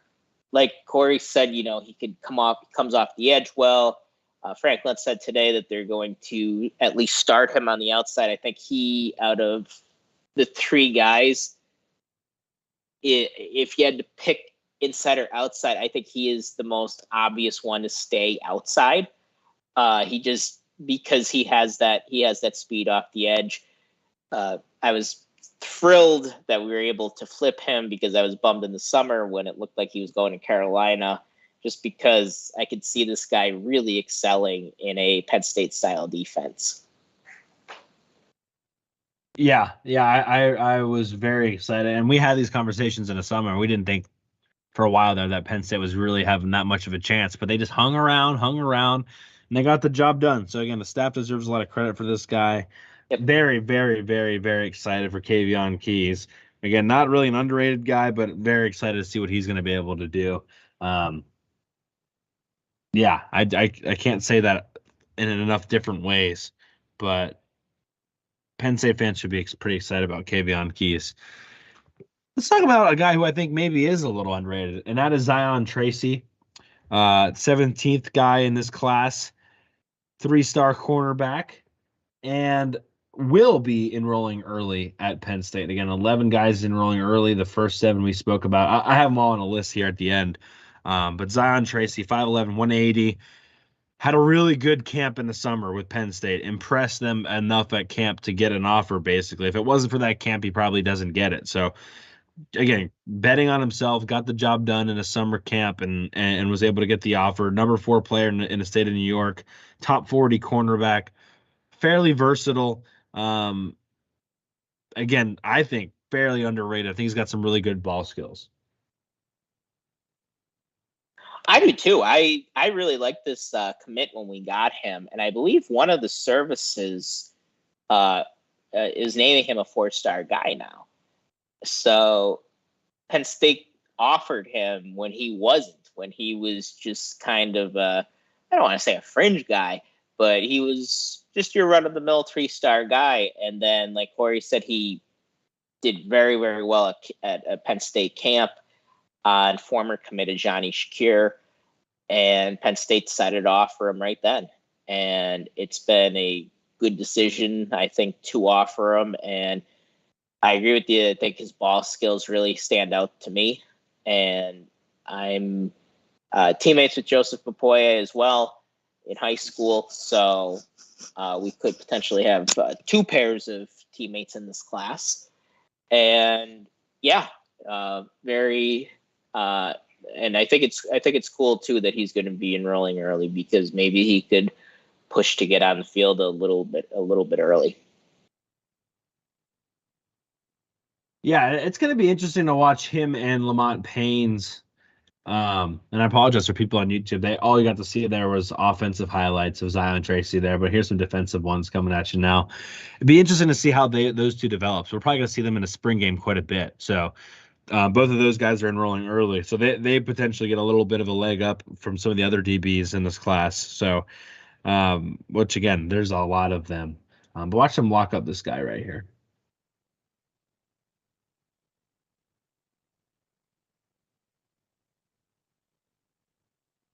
Easy. That wasn't the play I thought it was, but whatever. Okay, let's move to the next guy. 18th player to sign. Again, I don't think technically signed, because I think some of those guys sign at night, but whatever. Running back London Montgomery, 4-star guy, 5'10", 180. Did not play this year due to an injury, knee injury. Ran for over 2,000 yards his junior year, 8th player in the state of Pennsylvania. Franklin said today, if you were healthy, I think you would have ran for 3,000 yards this year. Sean, your neck of the woods. I'll let you go at him. Yeah, he was fantastic his junior year. Great running back. That play right there against Western Wayne, that kind of exemplified who he was his junior year, in that he just ran away from everybody, and nobody really had a shot at him in the open field. So yeah, great high school player. Penn State was a little bit, and a late riser too. And Penn State was a bit concerned about his speed, his true speed, because the Valley, I mean, the football competition isn't great here. Just keeping it real. So they just wanted to make sure that his speed was legit, and at track season, he showed that it was. So I'm excited to see what London can do when he gets to Penn State. It's unfortunate that he had the ACL tear, and I wasn't able to see him his senior year because I was planning on going to a game or two. Their stadium is about a 2-minute drive from my apartment. I live in downtown Scranton. He plays in downtown Scranton. So would have liked to seen him, and I think it's very possible too what Franklin said, that he could have ran for over 3,000 yards this year. I think that's very conceivable. Yeah, that last play right there, that guy had the angle on him and he just outran. I don't think speed's going to be an issue. I think he will be considered more of the power guy compared to Cam Wallace if you had to compare him. But Montgomery still got some solid speed to him too. Yeah, very excited for him. Random point that I just thought of about Bam Bam Williams. Did not really do that much pass protection. That was one thing I wanted to mention. I don't know why I just randomly thought of that. Did not have to pass a bunch in that offense in high school. So that's one thing we obviously got to pay attention to moving forward with him. I don't know why I randomly thought of that, but I wanted to include that. Let's go to the next guy. Pennsylvania, we don't throw the ball much up here. Right. High school. Speaking of throwing, only wide receiver in the class at the moment, Carmelo Taylor. This is Brian Tripp asked him today, like, what would you want Penn State fans to know about you? And he said, I want you to know that I'm a blur. You'll see me and then you won't see me. And I love that. Franklin said he is as fast as KJ Hamler was coming out of high school. And he's quick. He's quick as a cat. There's no other way to say it. 4-star guy who was a 3-star when Penn State offered. I think when he accepted the offer, 5'11", only 160 pounds, Sean. Gonna have to get a little bit more weight, but 10.59 100-meter dash, 7th player in the state of Virginia, top 50 wide receiver, top 300 overall. Again, high riser. He's really kind of gone up the boards the last probably 8 months or so. Yeah, he's another guy that I believe was a 3-star guy when Penn State was first after him, and he's really blossomed. And there was never a question about his speed. Like, his speed, you could just tell, like, he's different. And Yeah, he flies. And saying that he's faster than KJ Hamler was it, when KJ was coming into Penn State. I mean, that's a huge statement. And he does have to get bigger because, like, I would say he has a chance to play next year, but he's only 155 pounds right now. So in Big Ten play, got to be bigger than that. I imagine he will be by the time that the season starts. I just hope, he's able to add the weight and it doesn't detract from his speed. But just great high school football player, awesome film, and he had an awesome senior year. Every Friday, it seemed like on Twitter, I would see something crazy that happened in one of his football games. So yeah, it'll be cool to see him play for us on Saturdays because I have a feeling he will be, if not next year, the year after. Yeah, and he does a really good job on social media putting his highlights on Twitter and whatnot. So that was always nice to see his stuff pretty much game in and game out. That was never hard to see Carmelo Taylor on my Twitter feed. So that was cool. I don't know how high you are on this next guy, Sean. This will be number 20. So we're only got 3 guys left here. Sean Fitz, very high on King Mac, safety from St. Thomas Aquinas High School in Florida, 4-star guy. They just won another state championship for like the 17,000th year in a row. 180 pounds. He's versatile. He's got a good speed. He can play some slot corner if you need to. Michigan State was really after him. Top 20 guy in Florida, top 10 safety, top 100 overall. This guy is, at least the number-wise, really high up there in this class, and he's got the film to back it up. I think he had 3 touchdowns on defense this year. 2 more pick sixes. One was a fumble recovery. Plays center field really well, and got a bunch of really good players around him, and he still was able to kind of outshine some of those other players. Yeah, I mean his speed, his athleticism will pop off the screen at you. I like the way he hits too. I think he's a complete safety, and I could just see him really. I could see him dominating at the next level. So that shows you how high I am on King Mac. Has a pretty good teammate too that I would like to see join this class.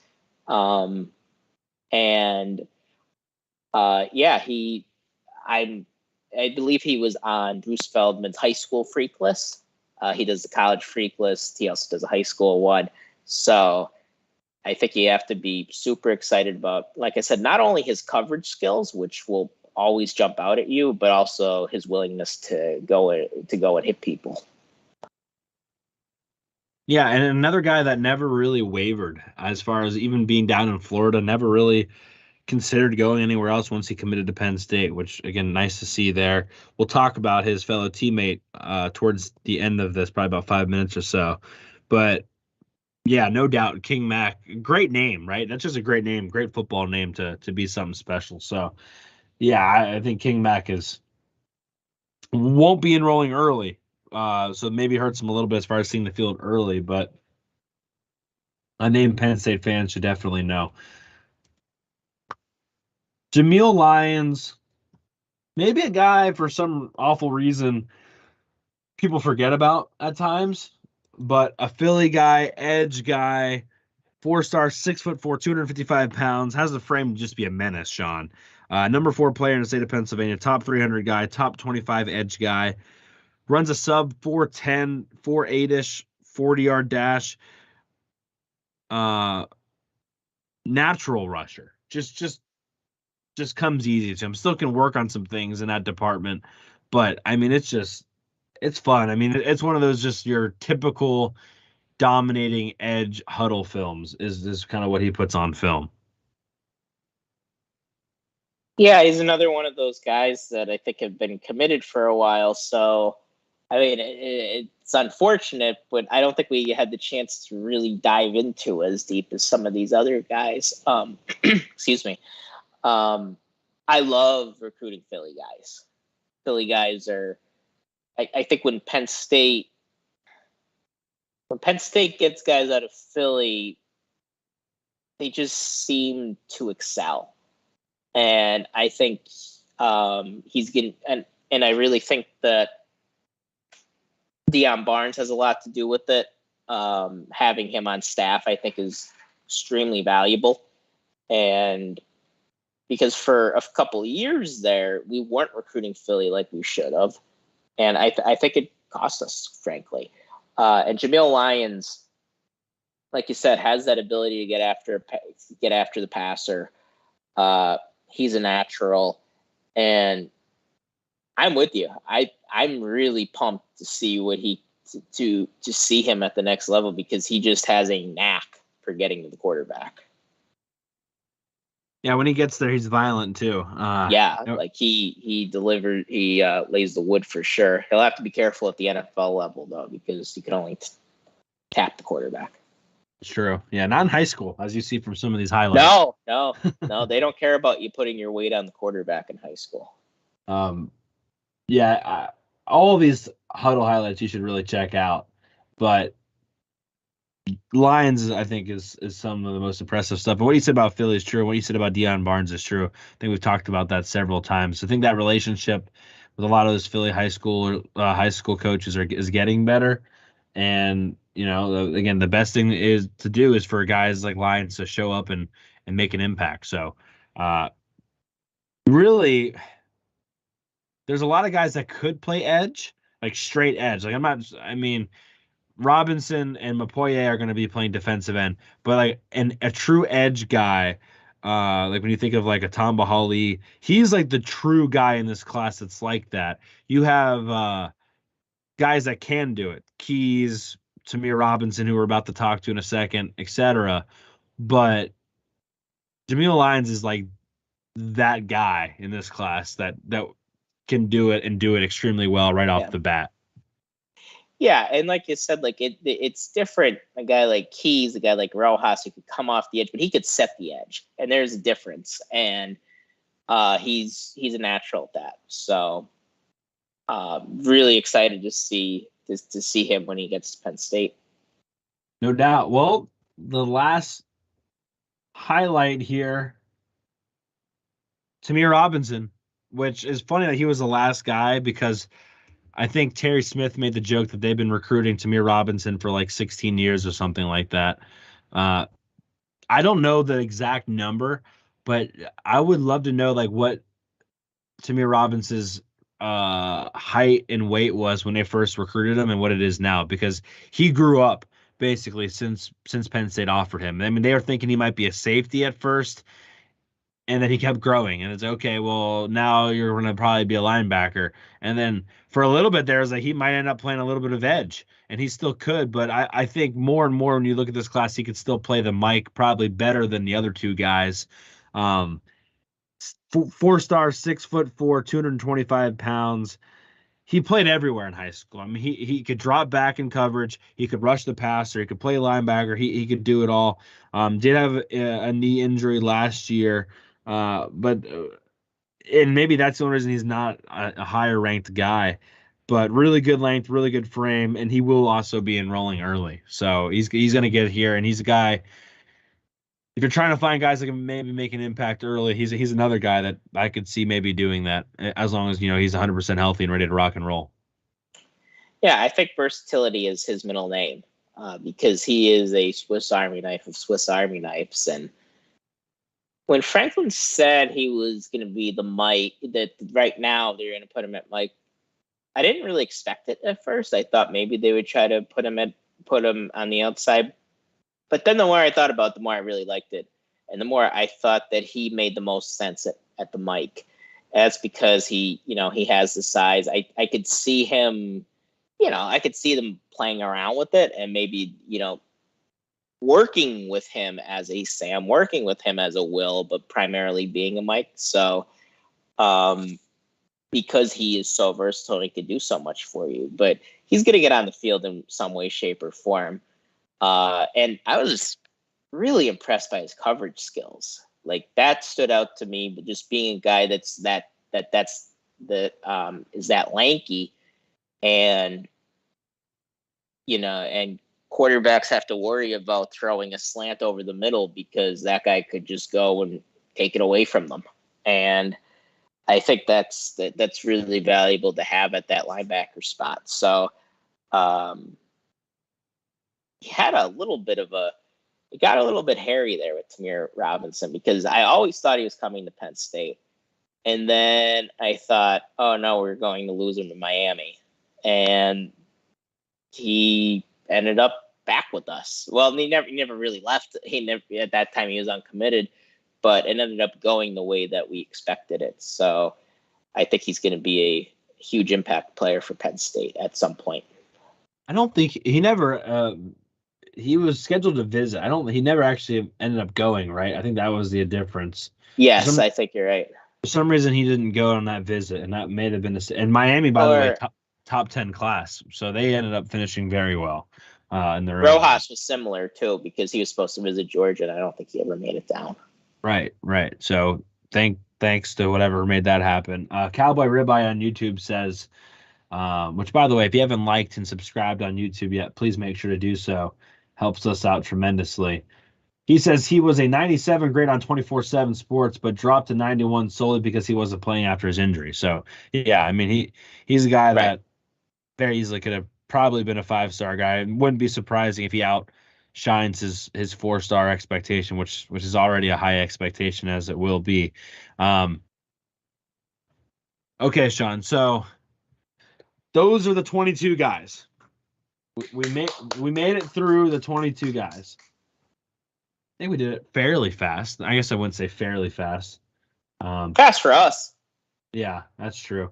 Speaking of that, it's funny you said that, because I believe the next thing we're doing is a 5-star review.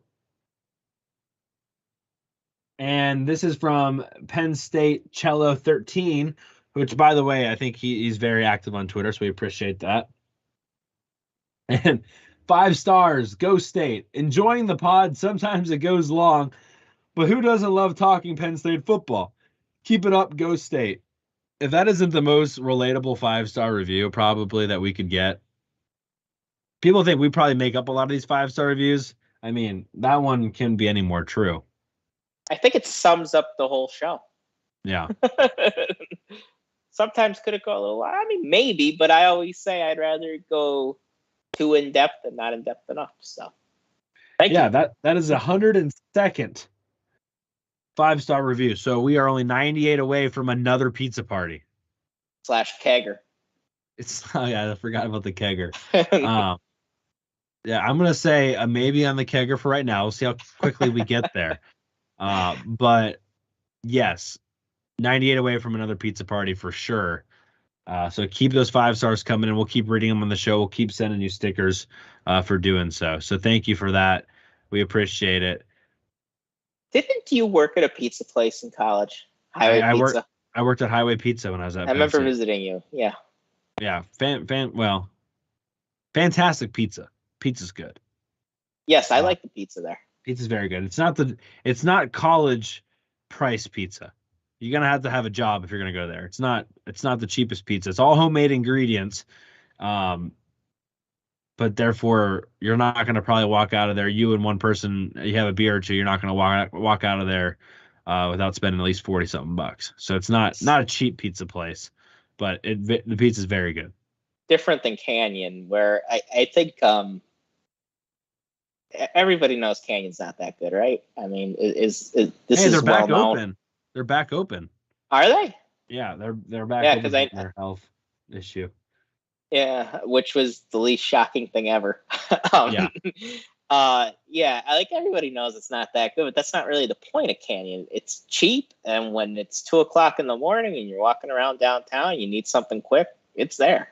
Where Highway, like you said, maybe you need a side hustle as a college kid to go there. Need a podcast. Need a podcast, yeah. Robert Bosfield on YouTube says, who do you think will have the biggest impacts of this class? You have to pick one guy, Sean. And it doesn't say early. It doesn't say early impact. So I think overall, I like that question better, because a lot of times you don't know right away. I think Tony Rojas. I think this guy is. I think he's a baller. He just pops off. He just pops off more than any of the other guys. You could say Javen Williams. I could see that, but I just think Rojas is going to be a star here. I've seen guys like him in high school before, linebackers in high school before, come to Penn State and just flourish, and I think he's going to be very similar. Yeah, I don't know if I have a great answer for that. I think Rojas is a great one. It's hard for me not to say Tamir Robinson too, but just to keep it interesting, I'm gonna go under the radar here and say Carmelo Taylor. I just think something about his speed gives something to Penn State. Maybe Omari Evans has enough of it, but I think at some point, sophomore year for Carmelo Taylor, throwing, catching bombs from Drew Aller, I think could be a very, very real possibility for Blur. So, but it's hard to pick one because honestly, I like Taylor a lot. I like Robinson a lot. I really think Dakari Nelson is going to be a stud too. So the DBs are just hard for me right now because I don't know which DB. Is it going to be Dakari Nelson? Is it going to be King Mack? Is it going to be Payne? Is it going to be Tracy? Is it going to be Washington? I mean, there's too many of them right now. Derek Checkeye says, did Franklin say if Rojas was going to play Sam or Will? No, he did not. He said all three linebackers could play all three spots, is what he said.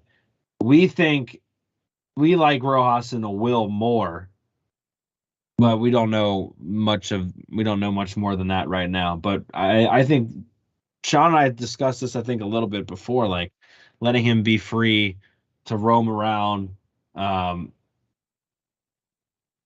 let him do it, kind of just let him close on people, I think is the best way in similar fashion of Abdul Carter. And Bosfield said we said his last name right. So I'm on fire today, boys. Sean, should we get to the part of the show that is everyone's favorite part of the show? Is that fan questions? Yeah. I don't know why I said the last two times, but I'm going to keep saying that.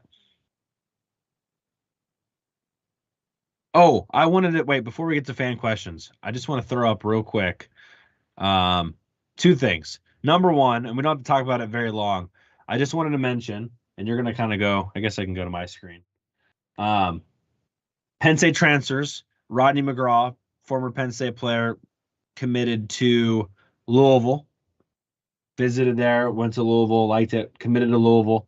And then Christian Veyer has committed to Pitt. We posted that. We don't always post to Facebook, but I knew if I posted Christian Veyer to Facebook, it was going to get a lot of traction. And boy, did it get a lot of traction. So that's a great call doing that. Yeah. I took the extra time to post to Facebook knowing that it was going to get the people riled up, and it sure did. So thank you if you were part of that. But yeah, I mean, I my granddad actually just called me a little bit and goes, like, why would he go there? It's not even clear that he'll even start there. And I'm like, I honestly don't have a good answer for you on that question. But I did at least want to share that those two guys did find a home. Three of those guys still haven't, as far as I know. Yeah, I don't know if I want to go down the rabbit hole into Veyer and Pitt right now. I mean, do you have a quick thing you want to say, Sean? I know you're chomping at the bit over there. Yeah, I'm not that upset.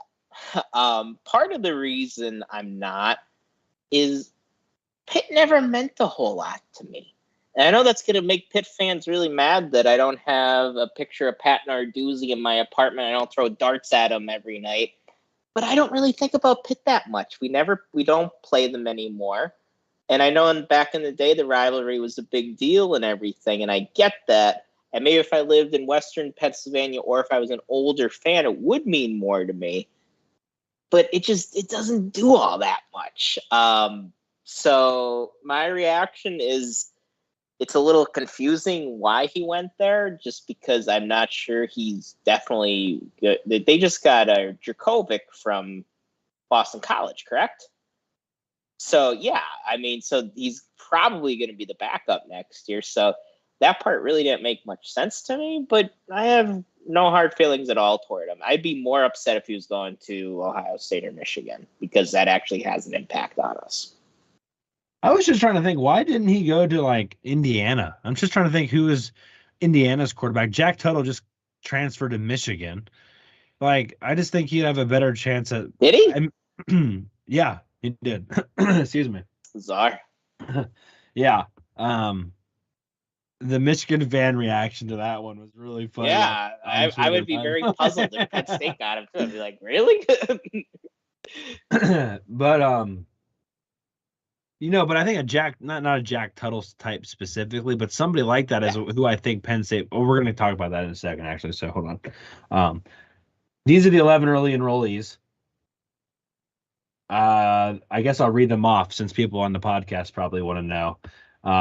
Mega Barnwell, Alex Burkmeyer, Tony Rojas, Elliot Washington, Anthony Dunca, Joey Schaffler. Schlaffer. It's not Schlaffer. It's not Schlaffer. Lamont Payne, Jackson Smolik, Javen Bam Bam Williams. Got to use his nickname as much as possible. It's like meat slab. And Zion Tracy and Tamir Robinson are your early enrollees. 11 of those guys. So half of this class will be enrolling early, which is just crazy. Okay.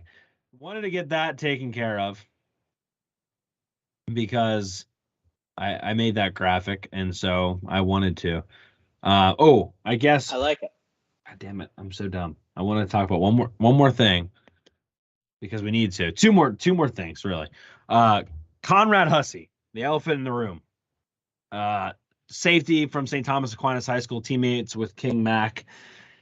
Not signing today, which Sean and I both agreed were like probably a good thing he didn't sign today because it was leaning hard towards Florida State or Miami, most likely Florida State. So maybe a good thing that he didn't sign. So I threw up this board, this graphic again that we had the last couple weeks. And as you can see in green there are the Cam Wallace and Kavion Keys, who they were trying to target here towards the end. And red, of course, Daniel Harris committed to Georgia. You still think it's yellow. I see that. I saw that face. You're like, is that yellow on there still? I did check. It is technically green. Whether or not it really is green, it's technically green. It's a greenish yellow. I mean, Cam Wallace and Daniel Harris, it looks like Christmas. So red and green. There you go. It's Christmas time. Kavion Keys looks different, so. And Conrad Hussey obviously still in white because we don't know, but it's going to be a fight to the end now. I think really it's the hometown trying to keep them in the state as far as being closer to home and whatnot. I think that's a big push right now, and it's going to be a hard one to battle against. So we'll see how this one goes. Again, I think it's better that he didn't sign today because if he signed today, if he was forced to sign today, I don't think it would have been to Penn State. Cowboy Ribeye says real quick, this feels a lot better than a 13th best class. Robert Bosfield said that Nelson is his pick. And also Cowboy Ribeye said that Jack Tuttle should transfer back to Indiana, which is pretty fun. Thoughts on Hussey before we, and I have one more recruiting note and then we'll get out of recruiting notes. I promise. Yeah, Hussey, full agreement. I thought for sure he was a goner tonight because he was supposedly signing his NIL tonight at a restaurant/bar in South Florida that I've heard of before because it's a big Dolphins bar. He was supposedly going to sign tonight, decided not to, and I think it's a good thing. And, maybe some of you might be thinking, well, he's a Penn State commit. How's it a good thing? Well, it's because, he wasn't going to come here if he committed tonight. I'm not 100% certain, but I'm pretty certain. So it's better to take this one basically in overtime and maybe try to get him back onto campus and show him why he committed in the first place.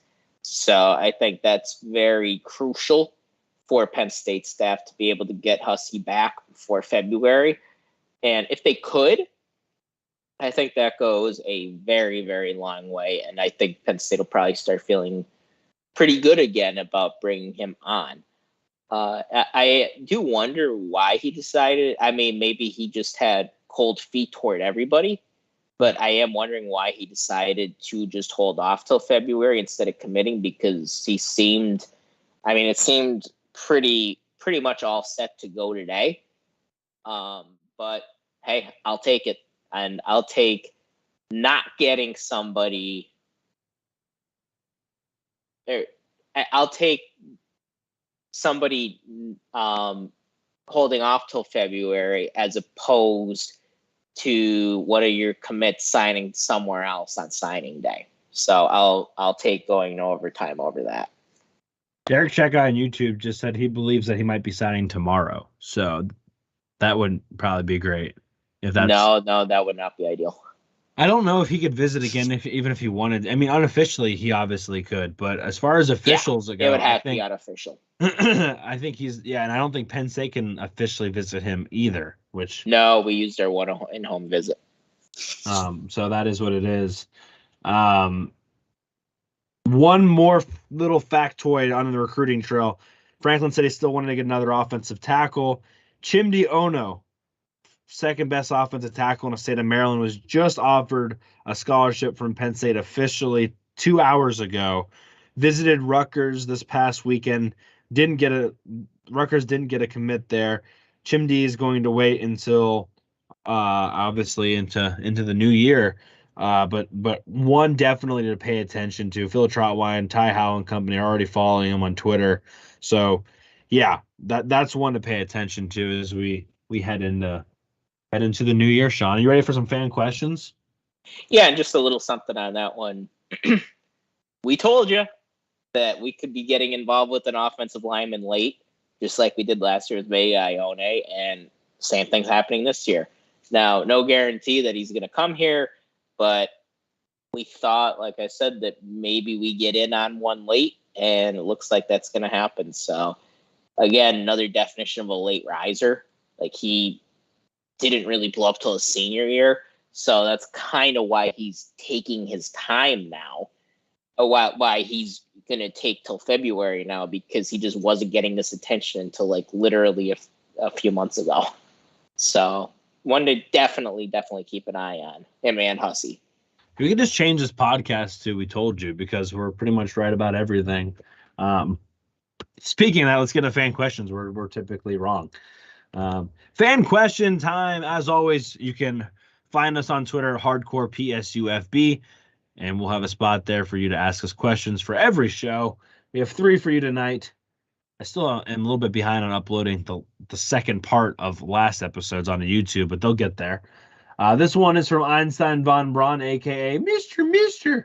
And he says, if we can't get an upperclassman quarterback to come in via the transfer portal, are you worried about the overall youth and inexperience inside the quarterback room? He also says, rest in peace of Franco. He's a true legend.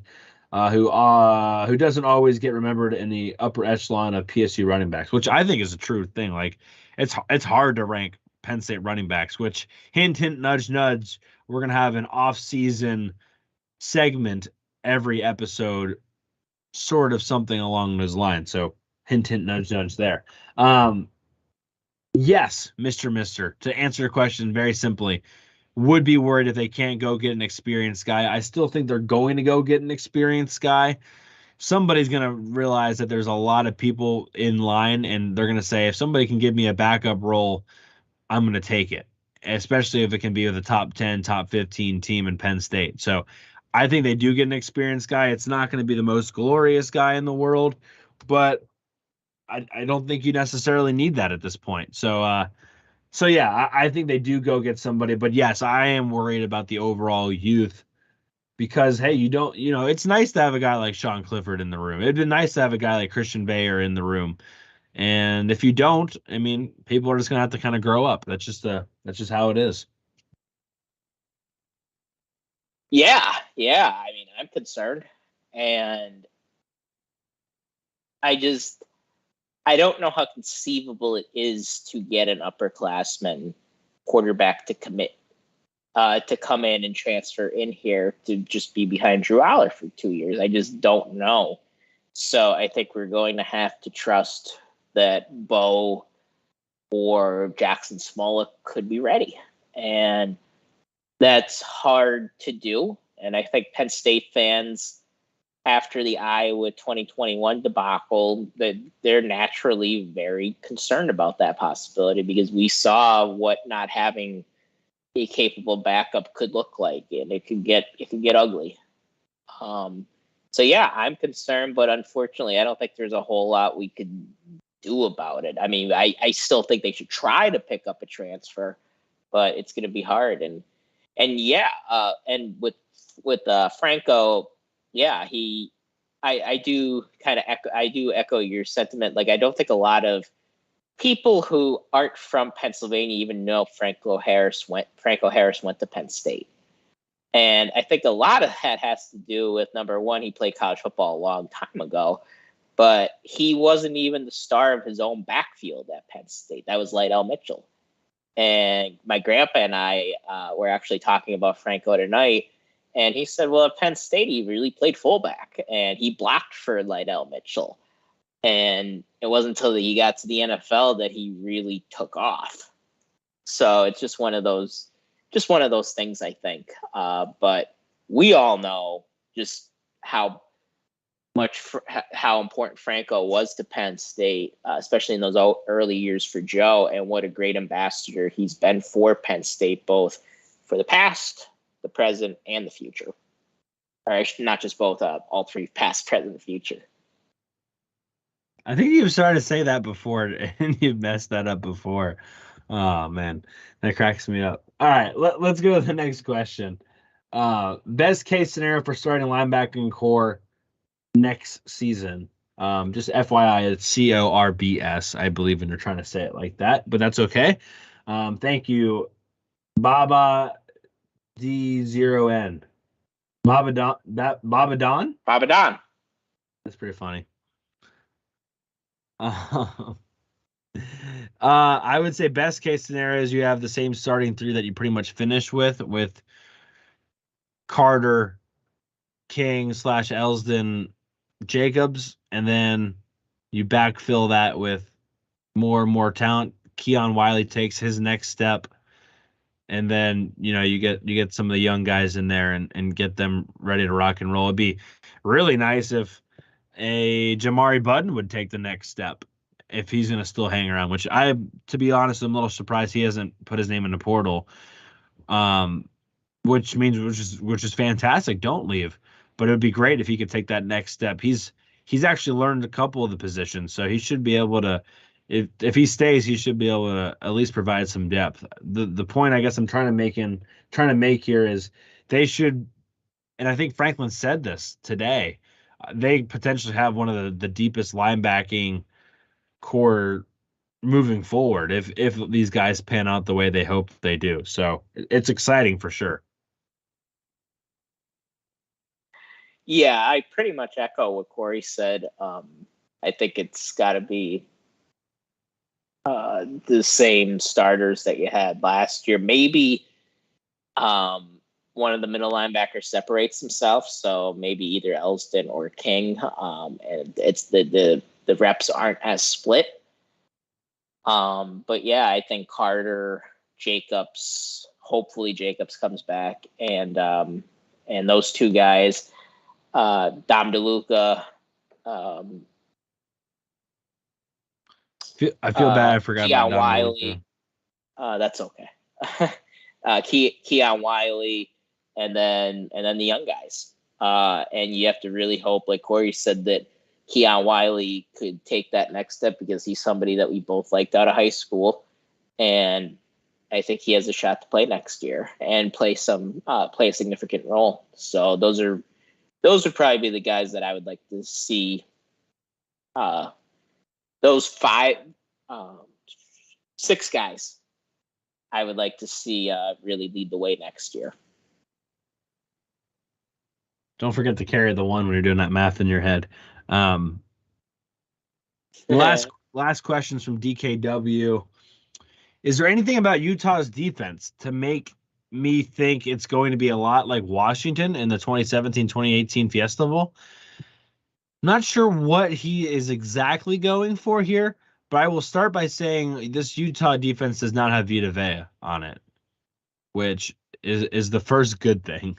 The second thing is that Washington, I guess the parallels I would agree with was physical corners want to kind of take away the run and basically make them beat you over the top consistently.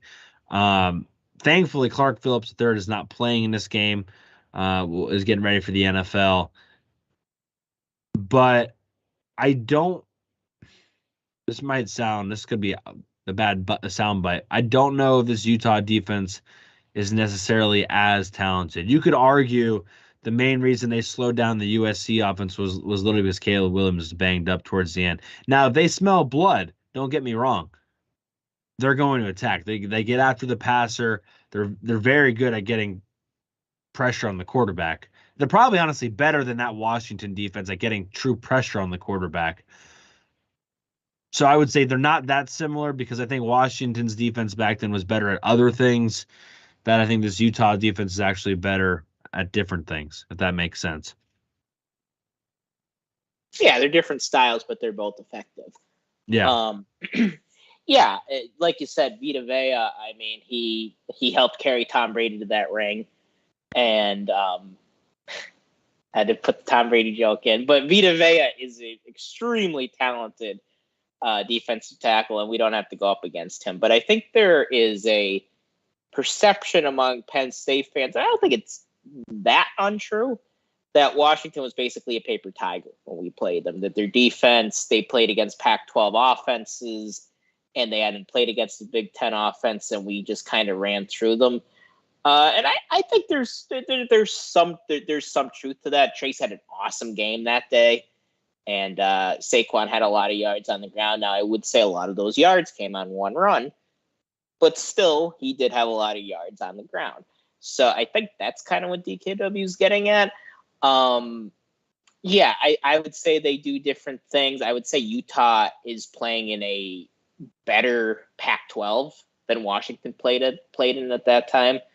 Washington, they back then, well, USC was good for those 2 seasons, but it wasn't a good conference. I think their Pac-12 was pretty good this year, and Utah was able to win it.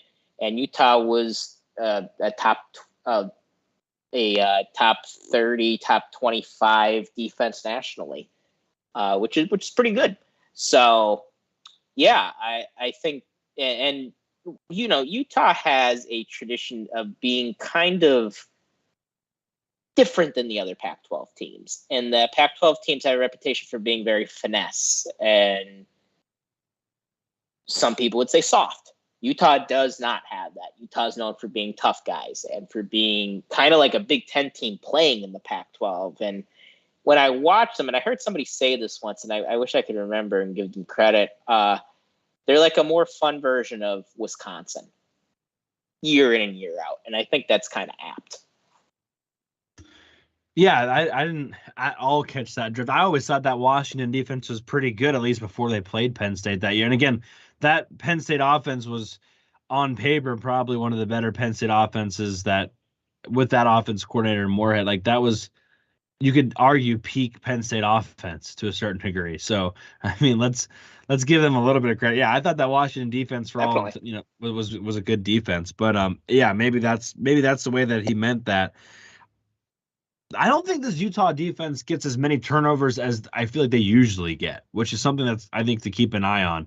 You take Clark Phillips' 6 interceptions out, the rest of the team only has 6 interceptions for the season. One guy has 3, the rest 3 other people have just 1. So I'll be interested to see as far as will they be able to capitalize on things, because in previous years, that's what Utah's defense does so well. Like you make a mistake, they're going to make you pay for it. So pay attention to that too moving forward, because I think that could be a big part of this game with 2 quarterbacks that both have 7 interceptions coming into the year, but do tend to make at least 1 or 2 mistakes. Which team is going to be able to maybe make that quarterback pay could be the difference. Yeah, absolutely. I think turnovers and when we get into our preview, I think turnovers can really tell the story in this game, and who ends up winning the turnover battle, I think probably wins the game. All righty. Well, that's enough for the fan questions.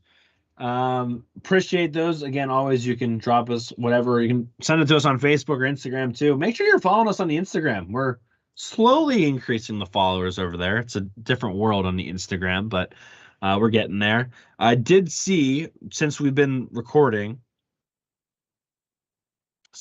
that Saquon Barkley, Miles Sanders, and Micah Parsons have all been selected for the Pro Bowl. All three of them from the state of Pennsylvania, which, again, maybe another recruiting tool there. But, yeah, pretty cool. I wish the greatest thing from Nazareth since Jesus did not get hurt this year, because I think he might have had a chance to get something going, but he was either injured or playing injured most of the year. Yeah. And there's That's no doubt. Jahan Dotson, by the way. Yeah, Dotson looked really good this week. He looked really good when he was healthy too. So, I mean, to have 6 touchdowns and he's really only played maybe 6 games. I don't even know if he's played 6 games healthy. So, yeah, it's a shame. But anyway, I think I'm back to the show schedule here. I think we're pretty much good. It's a little bit longer one, but hey, we're not going to be here on Christmas, so you savor this one, everybody. If you only get one for the week, so enjoy it while you have it, because you don't know, we're not going to be back till Wednesday. Again, Wednesday will be the preview show for the Rose Bowl, and then, boom, we'll have to talk to you in the new year. So only one more episode, Sean, in 2022. Your first pretty much full year on the show. How does it feel? We came a long way, didn't we? And it's been so fun doing this, and I'm happy that Corey decided to text me and ask me to do this, and I'm happy I decided to say yes. And I just kind of thought, well, I love talking about Penn State football. I live and breathe Penn State football, so why not just talk about it? And I knew Corey in college, and I thought, and Corey had his own show already. I had a show. I had a podcast in the past that I did solo, but I always thought that I would be better having a conversation with somebody. And I think I definitely am. And it's a much better, it's been just so much fun, and getting to know people online. And, I don't think I've met one person. Yeah, for the most part. I met one person in person who knew me, and that was awesome. And I think in the years to come, I'm going to get to know more of you that I've already met online, and I'm really looking forward to that. Absolutely. Do you have a Christmas Penn State football wish that you hope Santa brings you on Sunday? A Rose Bowl win. Very simple. Yeah, that's a pretty solid one. Yep. How about another J1 Sider contract? Because I saw he was considered the number 3 24/7 sports recruiter of the year. So he got finished 3rd. I would take that too. Behind 2 Alabama guys. I would take more money in my stocking. So if Santa were to drop me like $2 million, I would give a few thousand to J1 Sider. How generous of you.